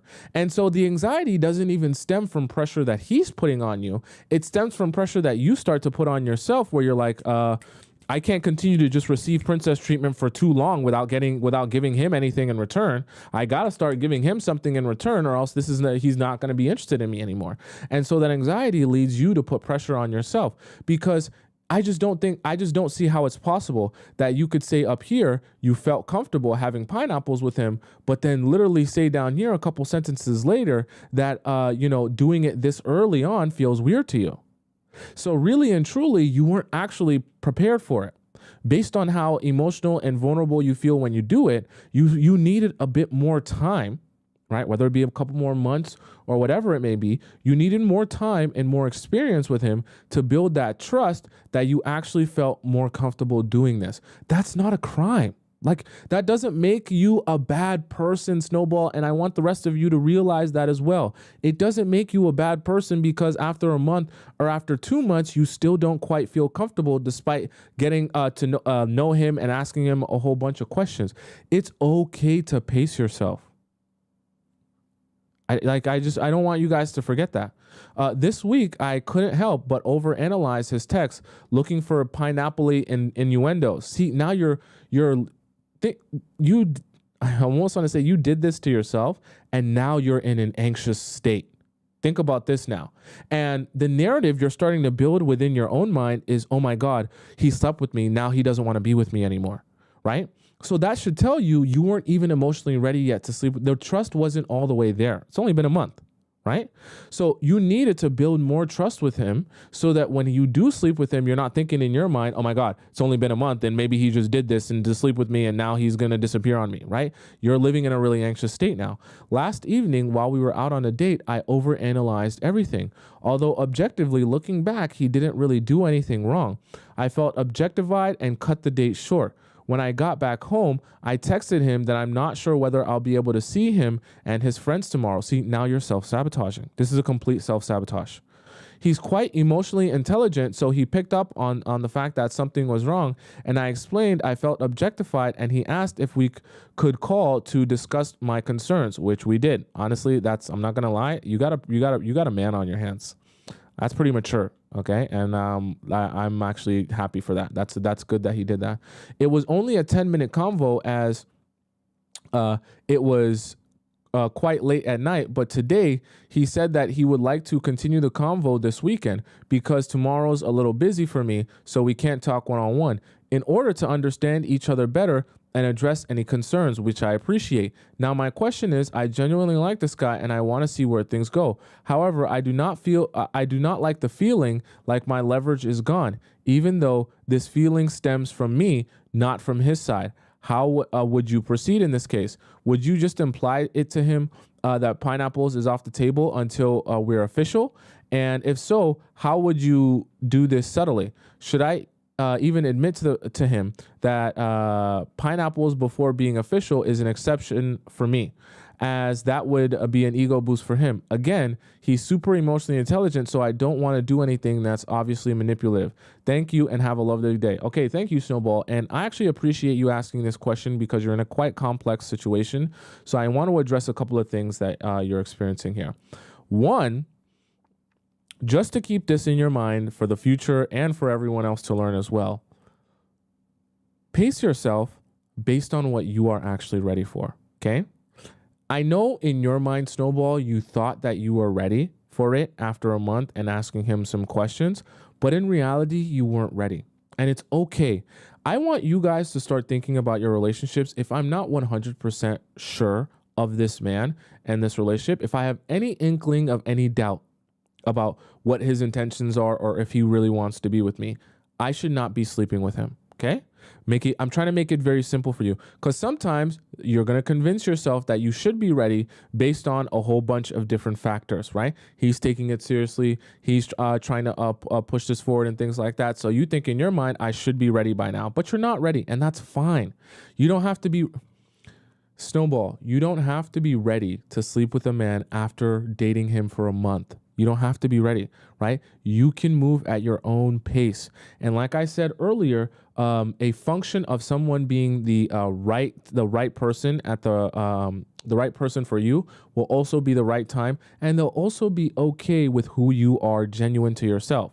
So in your specific situation, I actually, because you said that he's emotionally intelligent, and because you said that, you know, when you expressed being upset or concerned about something, he was actually willing to listen to you, and sounds pretty mature from what you told me, I would actually advise you to let him know that you're having a little bit of anxiety, and that you would want for the foreseeable future for your relationship to just continue to be focused on like building your connection rather than, you know, it to be too focused on sleeping together. Okay. Now, if he's a mature man and he was already not, you know, with you just for the sake of sleeping with you, then his response to this will be perfectly fine. He would actually be more appreciative of the fact that he understands what is giving you anxiety so he can comfort you rather than not knowing. Okay. And this is why you kind of have to, I want all of you to learn that some of these things that I talked to you guys about is a case by case basis where you have to be analyzing information in order to know the best way to go about it. So if a man has shown himself to be someone that can absorb information and actually wants to solve your problems or make you feel better or make you feel more comfortable, you don't need to tell him that, oh my God, I thought I was so in love with you that I slept with you and now I realize it's a mistake and now my life is ruined and this. You don't have to say all that, but you can say, I'm having some anxiety from, you know, us after us being intimate, and I would rather us focus on our connection and building our closeness on an emotional level rather than that, because I don't want our relationship to turn into just being focused on that. And a mature man, if this is what you're dating, from what it sounds like, will be able to absorb that information and is not going to change the way he treats you because you are having a little bit of anxiety. In fact, he's going to try to figure out how to comfort you and resolve the situation.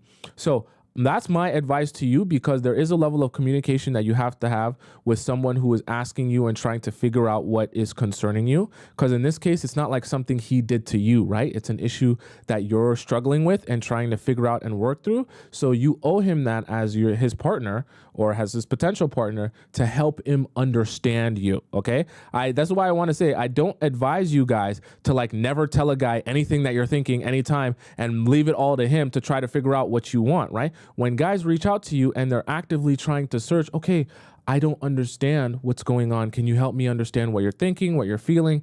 I do want you to express to them what you're thinking and feeling. It's not like an extreme situation where you never tell people what's on your mind or you never try to help them understand you, especially in a situation like Snowballs where you are going through something that isn't necessarily even a function of what he did to you. Do you understand what I'm saying?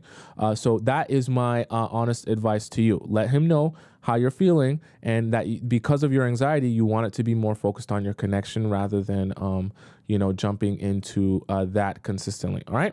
Dorat says, looking for advice on turning the tables. Okay. So Dorat says, I met this guy when I moved to the island and started to work remotely. He was kind, patient, and well-mannered. At first, let me just see this. I want to make sure. Oh, this is a long one. Wow, this is a really long one. Okay. At first, I was hesitant about dating him because he wasn't really the type of man I usually go for. I turned him down a few times, but always remained patient and understanding, never pushy. Eventually, I decided to give it a chance and told him up front that I wasn't interested in anything short-term at that stage of my life. He acknowledged this. Our first date lasted 2 to 3 hours. We talked a lot, and he gave me a hug goodnight. The atmosphere was a bit distant, but it felt appropriate for a first date. He complimented me a lot and asked me many questions about my life and my country, but didn't push for anything intimate. I felt at ease because with him, there was no pressure, unlike what I had experienced with other men in recent countries. I didn't get butterflies, but I felt secure. We went on a second date where we kissed naturally and the atmosphere was more relaxed. After a few more dates, I had to move to a different part of the island, which was a bit far. He was very attentive, worried about me during my long drive, and always initiated contact. He tried to call me, but I usually declined for various reasons. I'm generally not comfortable with phone calls when I've met someone I need time. Thank you also for putting this in essay format and having punctuation. Makes it a much easier read for a long read. Before that, he asked me to be his girlfriend and I accepted. After a few more dates, after just meeting him, Okay, it's a bit soon. A few days after that, I moved. He told me he missed me and wanted to visit.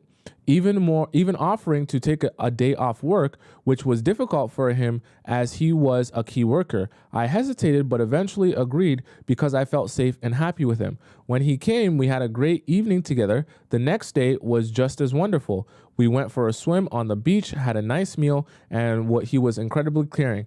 I started thinking that I should continue seeing him because I had no reason not to. Well, you're kind of his girlfriend at that point. You can't stop seeing him now. After he returned to work, I took a 4-day trip to another country while I was away. He messaged me every day, remaining consistent and thoughtful. We had never had a long chat or call, so it never felt like too much. When I returned, we unexpectedly ran into one of my friends while we were out. I didn't introduce him as my boyfriend, partly because it was an unexpected situation and partly due to some lingering trauma from a past relationship. He wasn't ready. He wasn't happy with this and felt that my reluctance to introduce him meant that I wasn't comfortable with him. I explained to him that I felt comfortable and only didn't introduce him because I wanted to be sure we had something really serious going on, because in my past, I introduced the wrong guy to my friends and family and felt guilty because of this. So that also should tell you that you weren't yet ready to be his girlfriend. Okay, if that's how you felt at that time. During the same encounter, I asked him to think of something fun for us to do together. He admitted he's not great at coming up with ideas, but said he'd try. For the next 10 days, he kept texting and occasionally called, but he didn't ask me out on any dates. My anxiety grew as each day passed. When I finally confronted him about it, he confirmed that he was dealing with some unrelated issues and needed to focus on solving them first. I understood, but with the trip coming up soon, I started to feel like we were running out of time and I made a mistake. This is when the horror story starts. I can already imagine you're rolling your eyes as you read this. You're probably seeing it. Out of the blue, I messaged him. Okay, this is when things go downhill. We had a great time together, and this is what you messaged him. We had a great time together, and I've started to like you. But during this period of not seeing each other, I've stopped feeling like your girlfriend. And I think we should end things now.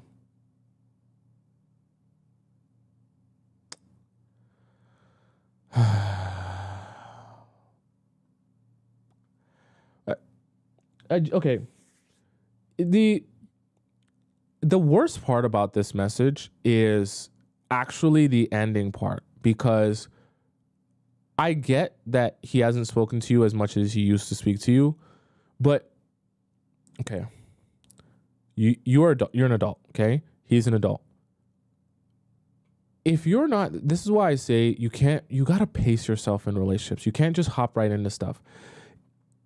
Dating someone that you just like, being someone's girlfriend that you just recently met and just started going out with, is never a good idea, because there's so much to be figured out still and ironed out before you can even say, okay, we're boyfriend and girlfriend yet. You haven't even learned each other's patterns yet, right? You just went on a few good dates and had a good time. So I think when he asked you out, first of all, that was even an inappropriate time to ask you out as a man in general, because he should have known better as well. But you as well should have been like, I appreciate you asking me out to be your girlfriend, but I still want to take some time to get to know you before I fully commit to that, or before, we go to that point. Not that I don't want that, but I just think it's a little bit too soon. So that's why I say sometimes you also have to do the job of, I know it sounds like you have so much work to do, but pacing the guys as well, because in 1 week, or in a couple of days of you guys not speaking, now you're like, I don't feel like your girlfriend and we should end things. This is like a high school relationship and you guys are in your 20s, or how old are you? In your 20s somewhere, okay? He replied, that's harsh, but if you're making decisions based on the last few weeks, on these few weeks we haven't seen each other, then I respect your decision and wish you the best. We exchanged a few more messages where I pointed out that his actions suggested he felt the same way, but he denied it and said that he wanted to plan another date soon. I regretted sending that message and apologized the next day, which he accepted. Doesn't make you look very serious when you do stuff like that. Afterward, we met to discuss what happened. He told me, you have to be patient with people you like and love. I expressed that I wanted to spend more time together since I'd be leaving again soon. We ended up having more good dates. He always paid for everything and the atmosphere was nice, though I often found myself planning activities, which comes natural to me as a PM, like a project manager. I also took on more of a dominant role, and he accepted my efforts while doing the minimum from his side. He introduced me to his colleagues and close friends as his girlfriend, but I noticed that he noticed less effort to impress. Okay. On the positive side, he made some thoughtful gestures like helping me get to the airport in the middle of the night and supporting me through my personal issues. While that's good, it still felt insufficient. When I once asked him what exactly he wants from me and how he sees all this going forward, I asked because I didn't feel he put enough effort. In what way? In what way? He was surprised and said it's too early to say, but he's not looking for flings, same as me. I'm confused. Okay, so this is part of the issue. Why are you both asking each other these types of questions that should have been asked before you end up in a relationship? I always talk to you guys about the order of operations, okay? It's like PEMDAS or BEDMAS, depending on how you like to say it, right? The order of operations will always be how you must go about things step by step by step, and you can only go on to the next thing until you. The only way you can go on to the next thing is by accomplishing the thing before that. You understand what I'm saying? So I say that to say, these are the type of questions, putting an effort, like where do you see these things going? Like, what are you looking for? Like all this type of stuff, right? Getting an understanding of his mindset. Those are questions you get answered before you become his girlfriend. You don't become his girlfriend and then afterwards start trying to figure out where his mindset is at and what he's looking for and what he wants out of this relationship. You're doing the order of operations wrong. And the same way with PEMDAS or BEDMAS, when you do the order of operations wrong, you get the wrong mathematical answer, is the same way with relationships. When you do the order of operations wrong, you will always end up with the wrong answer. Okay? The wrong answer just meaning the wrong result in terms of the relationship with that person. Okay? So order of operations is very important. I hinted that I'd like him to plan our dates better, mentioned that I love flowers, and expressed interest in trying water sports. All things you guys should have been learning about each other before your boyfriend and girlfriend. Just in all seriousness, I shared what would make me happy. He listed, and when I asked if he disagreed with anything I said, he responded in some ways yes, and in some ways no. He is naturally reserved, and I notice when he has issues, he prefers to process and solve them on his own before telling me. Once again, this is great information that you're telling me, and I'm glad that you're becoming aware of this information over time. But these are the type of things you learn about someone first, and you gain a better understanding of them. Then you become his girlfriend, and he becomes your boyfriend. Not learning this after you're his girlfriend. That's not how you do the order of operations. I mentioned that I'd appreciate if he could be more open with me. He acknowledged this, saying, I got you. I know I'm a bit reserved, but it's easier for me to process things on my own sometimes. I accepted this. My main concern was that I want to see more of that eager enthusiasm from him, the kind of energy where he's willing to take days off to see me and put in more effort overall. Now we have a new challenge. I'm away for 3 weeks again. How come you're doing so much traveling? What's your job? I thought you were a project manager. Before I left, he said he would call me every morning and evening, but something seems off. For the first few days, he did call me every morning and evening, and though the calls were short, 15 to 20 minutes, it was fine because I don't enjoy long phone conversations. It felt good. I felt good about it, but after a particularly tough day with a long drive, we couldn't have our usual call, though we did chat briefly, and he made sure I arrived safely. The next day, we couldn't have a proper call because he had to work a football match with his friends in the evening, which he had mentioned beforehand. So this is not like a shock to you. But since I got sick after the trip, I wanted his attention, even a 5-minute call. I was so upset he couldn't find those few minutes for me. We exchanged a few messages during the day, and close to midnight, I sent him a message saying, I see you don't have time for me today. Okay then. Not the right approach, okay? I know it wasn't the best thing to say, but I was just feeling ill, tired, and weak, and I needed his support, okay? That's not the way you go about it, all right? He saw the message and immediately called me a few times. I noticed he was still with his friends and told him to call me back when he was more free. He agreed. The next day, he completely disappeared. I didn't reach out to him and stayed busy with my own life, but I felt confused because this had never happened before. The following morning, he sent me a message, good morning. I didn't write yesterday because I had a very bad day and was in a bad mood. I hope you're feeling better. I saw his message, but I was still very angry and decided to teach him a lesson. I didn't reply for almost an entire day. Throughout the day, he sent me question mark, but I stuck to my plan and didn't respond. Okay. Okay. I want to address something that I do think is important here. Okay. Because this is your boyfriend now. I get that you're upset that he didn't message you the next day. But after, so you said he didn't reach out to you after that because he said he was supposed to call you back. I get that you're upset about that. But clearly he's also upset about something as well. But if he's acknowledging that he's also had a very bad day, I do think that if you're his girlfriend and he's your boyfriend, this is part of the reason why I say you do the order of operations. But like doing him back when he's saying that he's going through something, the same hurt that you just felt, I don't think that that necessarily puts you in a better position there.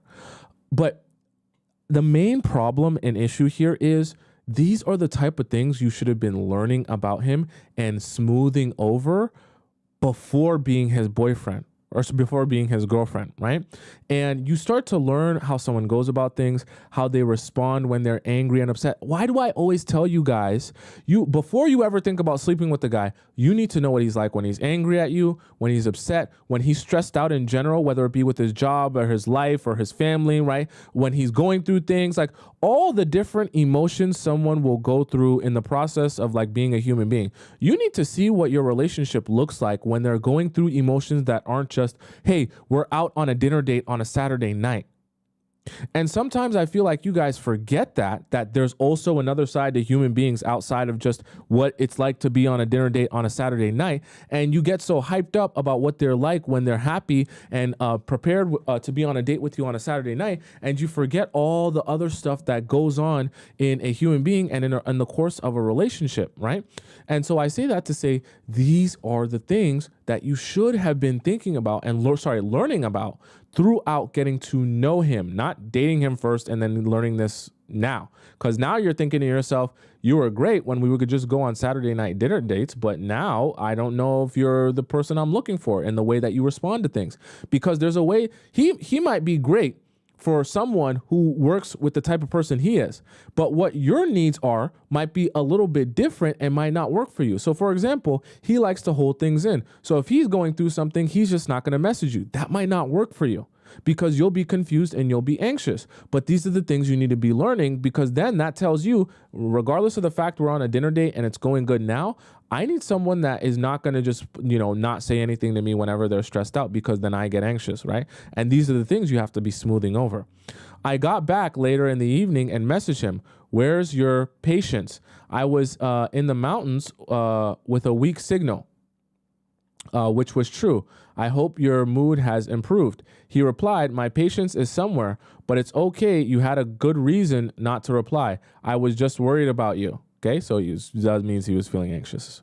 Okay, I decided to continue responding with some delays, but kept my tone calm and pleasant. I noticed he started doing the same. Occasionally, he'd ask if something was wrong, but I would subtly change the subject. Is this over the phone or is this happening over text? Okay, you say responding with some delays, so I'm assuming over text. Whenever you have issues that need to be smoothed over, I would always recommend a call before ever texting. I can assure you guys, this is a side note, I assure you, texting will never solve any situation. Whether it be family, friends, acquaintances, business partner, texting will never solve any situation. It will only make things worse. I advise you, if you ever have an issue with someone, pick up the phone and call them or FaceTime them. Never text about situations that require some figuring out, okay? Occasionally, he'd ask if something was wrong, but I would subtly change the subject instead of directly answering. He didn't call, but I still initiated our conversations daily. Then I had an incident with my car rental, and we ended up having a long call to discuss the situation. The conversation gradually shifted to our relationship, and I calmly told him I was disappointed because he didn't take care of me as I expected when I was sick. He never called me, only sent messages. I pointed out that everyone else had checked in to make sure I had enough medicine, but he didn't. Okay. I said I need a more attentive boyfriend, expressing this without any emotion. A more attentive boyfriend, expressing this without any emotion, like towards him.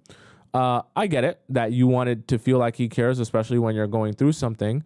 But you did say that he couldn't call you because of a situation that you were already aware of. Now, I'm also going to acknowledge that it was bad of him to not say anything to you the entire next day as well. So you guys are both, it's a situation you have to work out, okay, on both sides. He initially tried to say I was being emotional, but I stayed calm and insisted that I was just being honest about what I didn't like, which is fair, okay? Eventually, he acknowledged it and appreciated my directness. He then complained about my delayed responses, me seeming distanced, and my lack of attention. I explained I've gotten a lot going on: work, travel, illness, the car accident, family issues, so I reply as soon as I can. He just smiled in response, and I think we both know we're playing a bit of a game with each other. Okay, if I'm looking into from a guy's lens, I think what he's referring to is when you're saying that, hey, I was sick and you didn't even call to check up on me, that I needed medicine or anything like that. I think what he's trying to say without saying it is, but I told you that I was also having a bad day. And when I told you I was having a bad day, you didn't bother to pick up the phone and call me. In fact, after I told you I was having a bad day, you kind of delayed your responses as if you didn't really care either. I think that's what he's trying to say. And if I'm going to mansplain it, but you know how guys are. Guys are going to hold stuff in and they don't want to seem like they're bothered. So they're not going to say that. They're just going to kind of hold it in. Then he mentioned that he missed me, and he even counted the days until I'd be back. We managed to end the call on a positive note, but I didn't tell him I missed him too. Okay, I'm not sure what type of game you're playing there. I was wondering how I should behave when I get back to encourage him to put in more effort. Should I just follow your advice and do nothing, wait for him to suggest a proper plan for us to meet instead of offering it myself? 100% do nothing, right? 100%. I'm going to answer that right now. There's a complication. I had to leave my suitcase at his apartment in an emergency. How should I retrieve it without getting too intimate? Wait, what? Too soon, before he shows me the kind of attention I deserve. After all, I am his girlfriend, so wouldn't it seem strange if I suddenly start refusing him after a long trip? I know he'll be confused. Part of the reason why you do the order of operations properly, because assuming it's not for a religious reason, it would be strange to have your girlfriend not want to be intimate with you. Of course it would be. And of course, guys would find that kind of weird. But I say that to say not that you're a bad person because you're not ready to sleep with him, but because that should tell you that you weren't ready to be his girlfriend yet. Okay? Because when you escalate the relationship into like a new threshold, right, you want to be ready for everything that comes with that threshold. So like I said, if it's a religious thing or anything like that, that's perfectly fine. I'm not saying that you have to be ready for that just because you're his girlfriend. But if it's not that, and it's just simply because you don't feel ready or you don't feel like the relationship is where it's supposed to be yet, that tells you you're not even on the level of boyfriend and girlfriend yet. So why are you holding the title of something you're not ready for, right? This is almost like a reverse situation of all the problems that we usually have in the Players Club, where you're having a situation where you got this title way before you guys were ever ready or had figured out anything that needed to happen to have this title, and you guys have to do all that the other way around. Okay, so I say that to say, in terms of getting intimate here, the only thing for you to do is to go over to his place and make it seem like you're grabbing your suitcase, but you literally have something to do right after that. If you're that terrified of that being the case, then go grab your suitcase and make it seem like you have something to do after that. Because truthfully and honestly, when you say that you're not ready to sleep with him, but you're ready to be his, it's very confusing. And I don't think either of you have an understanding of like what this actually is, or are even ready for what this actually is supposed to be. And it's making me nervous because now you guys are trying to figure out like the contents of your relationship, having already had the title that you guys aren't really ready for, to be honest with you. So now you're kind of having to do a lot of weird and strange things other than just be honest and open. Theoretically, yes, you could also just go to his place and let him know, hey, I feel uncomfortable with sleeping with you and being intimate with you right now. But then you're also going to have to acknowledge that maybe we jumped too fast into being in a relationship. So I guess we could say the super mature way to go about it is to acknowledge that you're uncomfortable with being intimate, but not just because of the intimacy, because you feel like you guys kind of jumped into things too fast before being like properly learning and knowing each other. Okay, that's going to be a painful conversation to have. So depending on your pain threshold and if you're ready for that, that would be the better conversation to have, because that will actually solve the root of your problem. But in case you're not ready to solve the root of your problem and have a tough conversation, then you can just pretend like, you have to go do something directly after. It's up to you. Or should I delay picking up my suitcase until he makes proper plans for us? That's kind of weird, very weird. I can manage without it for a while, so that's not an issue. I feel like his work issues are affecting him a lot. He's been thinking hard about how to organize his life better and trying his best. Maybe these uncertainties are making him unsure if he can provide the kind of life I'm used to. Once again, information you should be extracting from him. You're making guesses, but why don't you ask him this stuff? He's your boyfriend. This is very important things for you to be knowing about him as well. I have a good job and overall a stable life. He hasn't said this directly, but he's mentioned that he's going through a transitional phase, which isn't easy for him. He's had a stable life in his own country with a job in his field, an apartment and car since moving to another country. He's had to make significant changes.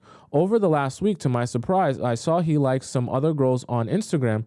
Probably he always did this. I don't know. I didn't check on this, and these are not just random girls. These are girls from the same location as where he works. Are you still looking for a girlfriend that you like, or other girls on Insta? He replied. Oh, sorry, this is actually what you sent him a message. Wow, you said this. That's what you, wow. No, he said. I like almost everyone on Insta. It doesn't mean much. I know most of these girls. I sent him, well, I meant specifically these girls who came to the island this summer, whose photos were in swimsuits and dresses. You've now actively been liking, demonstrating your interest. How would you know that, though? I'm confused. They don't have that tab on Instagram anymore, thank God. But how would you know that? Are you stalking their profiles? Since this is happening during the time of our relationship, it feels like you're still meeting new girls and considering other options. This isn't something I'm comfortable with, as I'm not open for options when I'm in a relationship. I cut off guys who asked to share my socials with them. To be frank, I'm disappointed and therefore need to take a break from our communication to process my thoughts and feelings. And here's what he said. That's not I'm going on dates or looking for someone else. I don't like that kind of saying. I also had cut girls that showed interest in me. Cutting communications is not good because I have told you that if I stop a relationship, I don't come back. So take your time and think about things, but it's not a good point that you have for this matter. Please advise me how I should proceed further.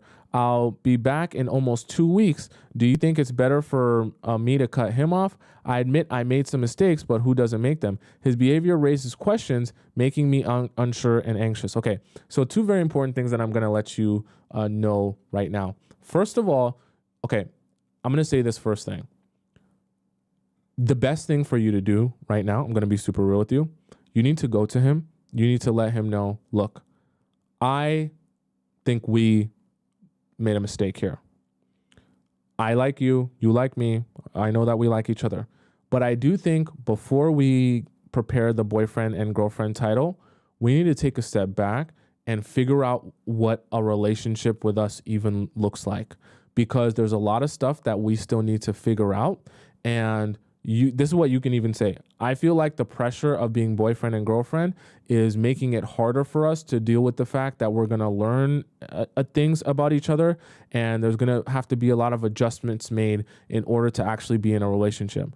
So I'm being so serious with you. There's going to be a painful conversation, but I want you to bring to him the idea of you guys taking a step off of the title of girlfriend and boyfriend, so that you guys can at least just remove the pressure off of the relationship from that and just start to get to know each other and understand if you guys are even capable of this working.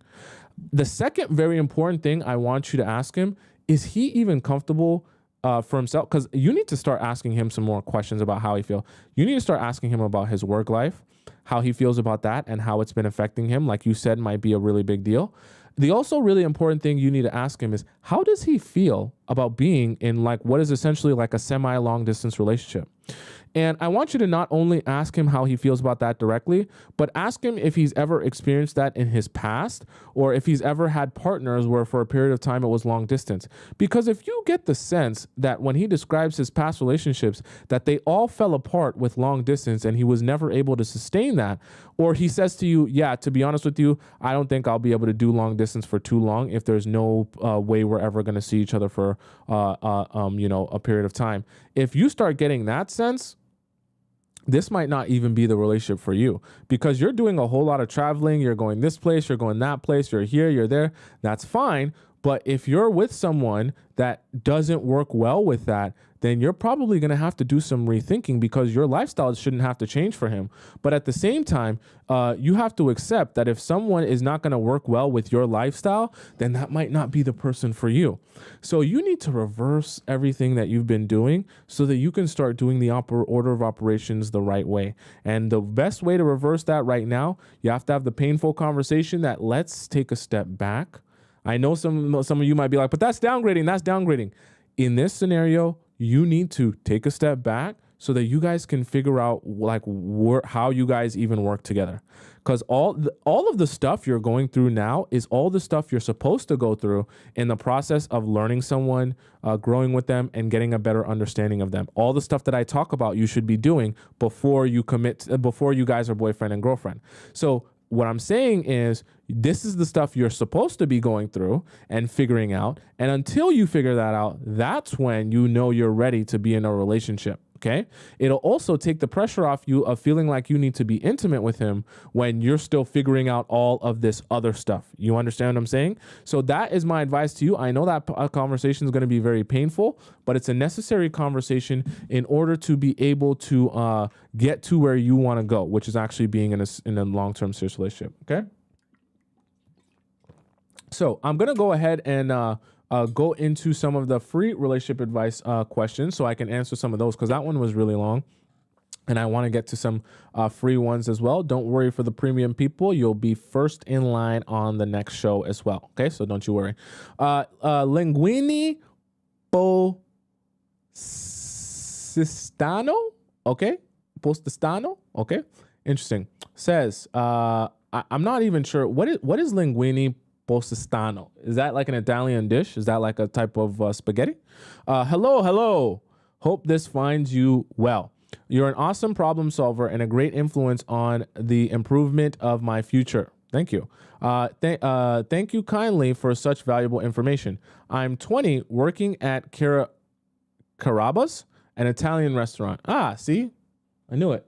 It's an Italian dish. For a few months, I'm African American, but the women I work with are mostly white. I'm assuming because it's an Italian restaurant. Actually, all the servers are, as well as the store manager. I mean, it's an Italian restaurant, and the assistant manager. Okay, everyone's white. It's an Italian restaurant. If you've worked with bougie white women before, you get it. Yeah, I live in Toronto. The cooks are all indigenous.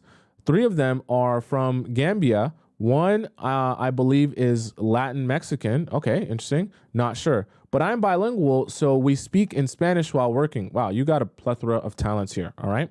They all flirt with me the same. But another one of them stands out crazy. He's 29 and from Ghana. Okay. I know you're Nigerian, so if you have any info on West African men, I'd love to hear. But after 2 to 3 months of me being there, he started acknowledging me and being playfully flirting with me during slow hours. He was pretty charming and very handsome, so my interest grew in him. We talked passively for about a month before he asked for my number and began pursuing me. And when I say pursuing, I mean pursuing, like how a real man is supposed to. No pineapples, though. I did disclose it, even though he's texting, even though he's exiting his 20s, and I just entered mine. But I'm a smart girl, and so I held out. Is a 10-year plus age gap normal for West Africans? Okay. It's really a case-by-case basis. I wouldn't say that it's any more natural because of West Africans. It's a case-by-case basis. Usually the guys are older than the girls, though. Anyway, I work 8-hour morning shifts. He works 12-hour afternoon shifts, so our shifts overlap daily. You're his work wife, okay? No shocker there. He secretly shows oodles of interest towards me from the second he clocks in to the end of my shift, okay? Oh, it's a work wife. Not even then. After I leave, he seems to be infatuated with me still. I DoorDash after... Oh, like you do DoorDash. Sorry, I was thinking DoorDash girl. I DoorDash after work usually, but he always tries getting me to take a break from my deliveries to come back to him on his break to spend it in private. He eye screws me every chance he gets. I just laugh it off. He talks about wanting to make me his girlfriend often and tried to plan a trip to Vegas with me last winter. LMAO. I still live with my mom. She would not allow that. Even if she did, I'm good. But he sponsors me 1 to 2 times a week, paid off a traffic ticket for me, and makes all of my meals at work and pays for them. Bought me earrings. He even cooks at his own home and then brings me some to work. Okay. Now I'll step in. I'll step in as a Nigerian man. If he's doing that, okay, you got something going on.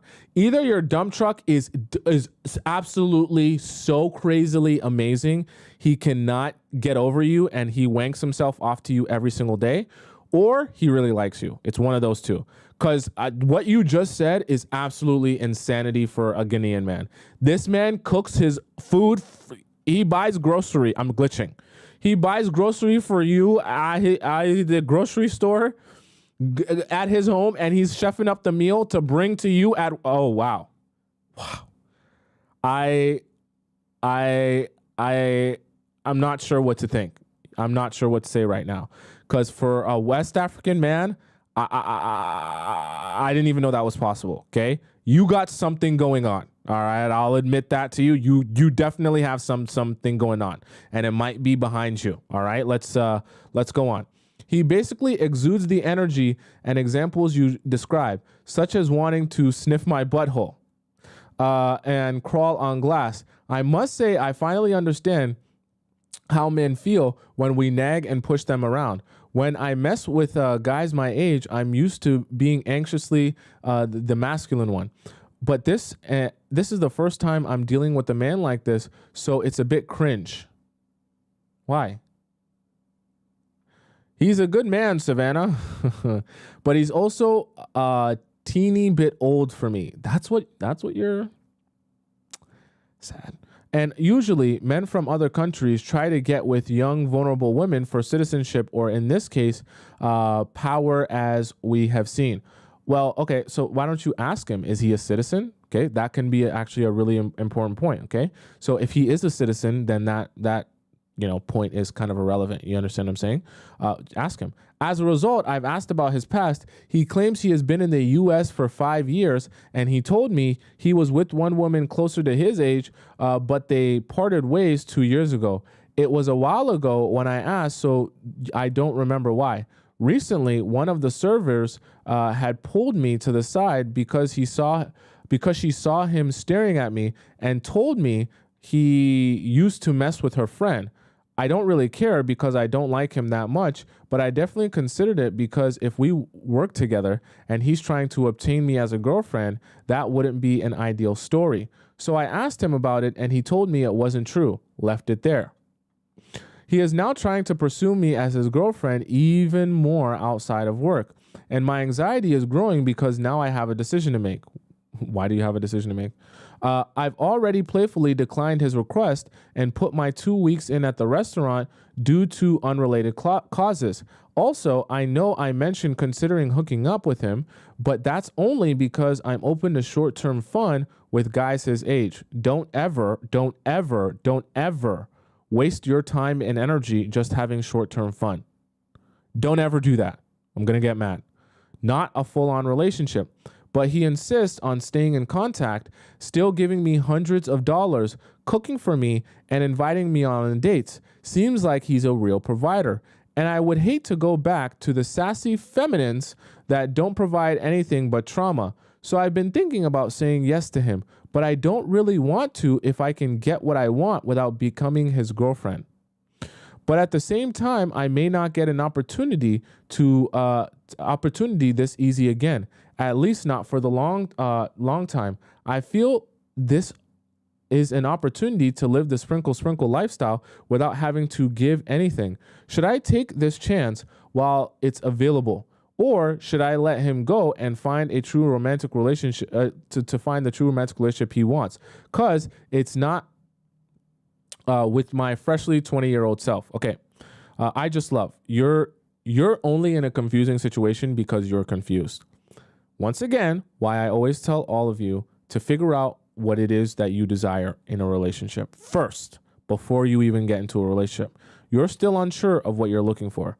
You're young, so what you're basically saying is, I'm in a position where, yeah, I would like a man who treats me right, but just as much as that, I also like cheap thrills, and I also like fun, and I also like guys that are exciting to me. Here's the thing, though. When you're young, the guys that are the most exciting to you are the toxic guys, are the guys like Nate from Euphoria, are the guys that are going to take you on an emotional roller coaster, right? When you're younger, you want the emotional roller coaster from hot guys who get you lubricated more than you care about security and, protection and being able to provide and all that other stuff, okay? Not a crime. It's natural. It's what most people go through. And so you're in that stage now. Because you're so young, you like thrills just as much as you like security. So you're kind of between a rock and a hard place where you don't know whether to choose security or choose thrill. Let me let you in on a little secret.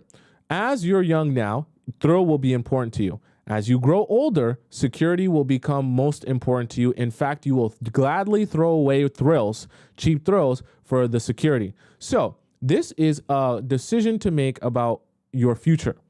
Now, I'll make you aware of the fact that if you're saying to yourself you don't even foresee yourself actually being with a guy like this, don't even bother wasting his time at all. However, if you do find things about him interesting in general and you kind of like him and the way he goes about stuff and the way he treats you, and you could see yourself entertaining him or at least seeing where this goes, then go out on a date with him. I don't advise you. Listen, I might be different than Shira. We're different people. Shira can have her own opinion and I'll have mine. It's perfectly fine. Okay. But I will say this to you. I don't think it's beneficial to you and your life to just date a guy for the simple sake of seeing how much he'll do for you and how much money he'll spend on you. Because at the end of the day, you're still spending your time and energy with him, regardless of whether he's paying for things or buying you gifts. what is that really doing? Okay. Like, what are you really getting out of that? You could be using that time to invest in yourself and invest, hopefully, in eventually the person who you're actually going to end up with. Why waste that time and energy on a guy who you're not even planning to end up with? I know you're probably thinking to yourself, but I'm not spending any time and energy on him, Tomisin. I'm literally just letting him take me out and spend money on me. You're still spending time and energy on him by spending any time with him. Okay. Don't ever mistake the fact that anytime you spend time with someone or hang out with them, you're giving some of your energy away to them. I don't want you to ever think that you're not, because you are. Okay. And so you have to decide for yourself if you even like this guy enough to go out on a date with him. And I can't answer that question for you. You literally have to make the decision for yourself. Do you like him? Do you find him interesting? Could you see yourself with him? If the answer for you is for sure no, don't waste your time. Don't even bother wasting your time, and don't waste his time either. Okay. Let's do another one here. Let's see. Okay. All right. So we have gym situation gone wrong. Okay. Interesting. And let me see how long this is. All right.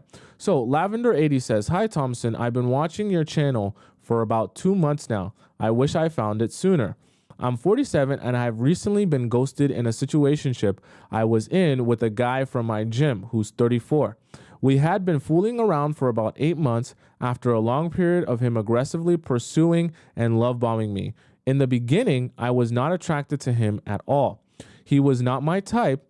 He was not very fit and honestly not objectively attractive at all." How did he turn this around? I would do my best to avoid him in order to not talk to him. You see, I was mending a broken heart after crushing on another guy in the gym who'd shown interest in me but then suddenly switched up. My self-esteem was in the gutter, and the second guy came along and was more willing to boost me in every way. What you mean is boost my ego in every way. We exchanged Instagrams and began texting. Strangely, I became wildly physically attracted to him, love bombing at its best. So he basically got you to mirror his excitement for you. Soon, we were walking out after our sessions and making out in the car. Talking about out of the gym? I became very addicted to his constant texts filled with flattery and affection. It all seems so genuine. So I'm going to let you in on a secret. I haven't read this, by the way, guys. I'm going to let you in on a little secret. What you're actually attracted to here is not the attractiveness of this guy. You're attracted to the amount of affection that he shows you. And I don't know if you realize this, but as a woman, this can actually be a turn on for you. Like, you can get turned on at how much a guy is showing you affection and care. Okay. You're different than us men, so it just works differently for you. But definitely you're in a situation where what's actually getting you wet and getting you soaked is not him. It's the fact that he's like so into you. It's very weird and strange, but it does happen. But there was a dark side to it as well. There were times he pulled back for no apparent reason. He knew I was in the process of a divorce, so I couldn't actively date, which he seemed to be fine with. But there were times he'd go cold and I'd get confused. In these times, I would lean towards him and then things would be okay. I'd then tell him how confused and hurt I'd be by the coldness. He seemed to be really he seemed to really enjoy listening to my outpouring of emotion, so it made me feel safe and seen. Little did I know how much I was boosting his ego by doing this. You've shown him what his power is, which is his affection towards you, truthfully. Continued, fast forwarding into a couple of months of nonstop texting and phone calls, we had pineapples a handful of times. It was beyond underwhelming for me.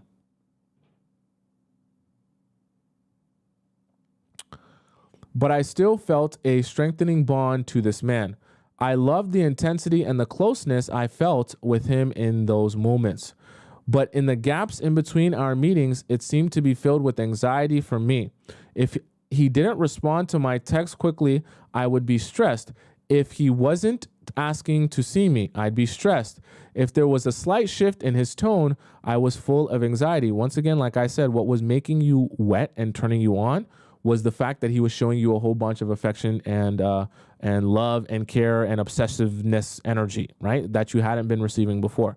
Not that you actually liked the guy himself. Okay. So anytime he doesn't give you that, you're just like, what is this relationship? I literally have nothing here. I stopped being so open about these feelings because I could tell he was using my triggers as a weapon. So I tried to act nonchalant. I chalked up his behavior up to immaturity and let things go more than I would have otherwise. It was a relationship of very high highs, but then a lot of dark lows. Things were in a high point until recently, 3 weeks ago, when I was out with my girlfriends. We were texting, and he sent me a pic of himself and a couple of girls he just met.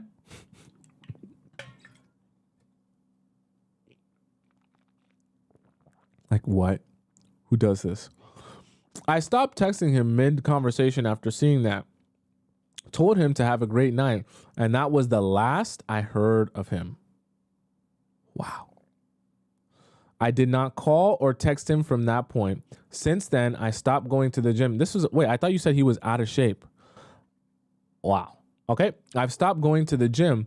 I'm terrified to bump into him and have him either disregard me or try to trigger me in some other way. I'm pretty devastated to be ghosted for the first time in my life, especially by a guy who chased me and who I would have never looked back at. But I accepted it, and I'm not going to fight for closure. Do I need to find a new gym, or should I march back in there with my head held high?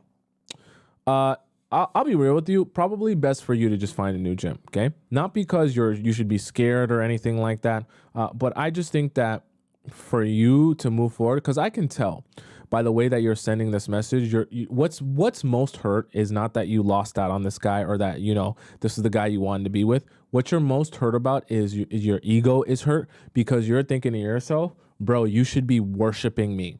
You should be kissing my feet because I shouldn't even be giving a guy like you a chance or an opportunity with me. So because you feel played by the guy who's supposed to be kissing your feet, your ego is the most hurt.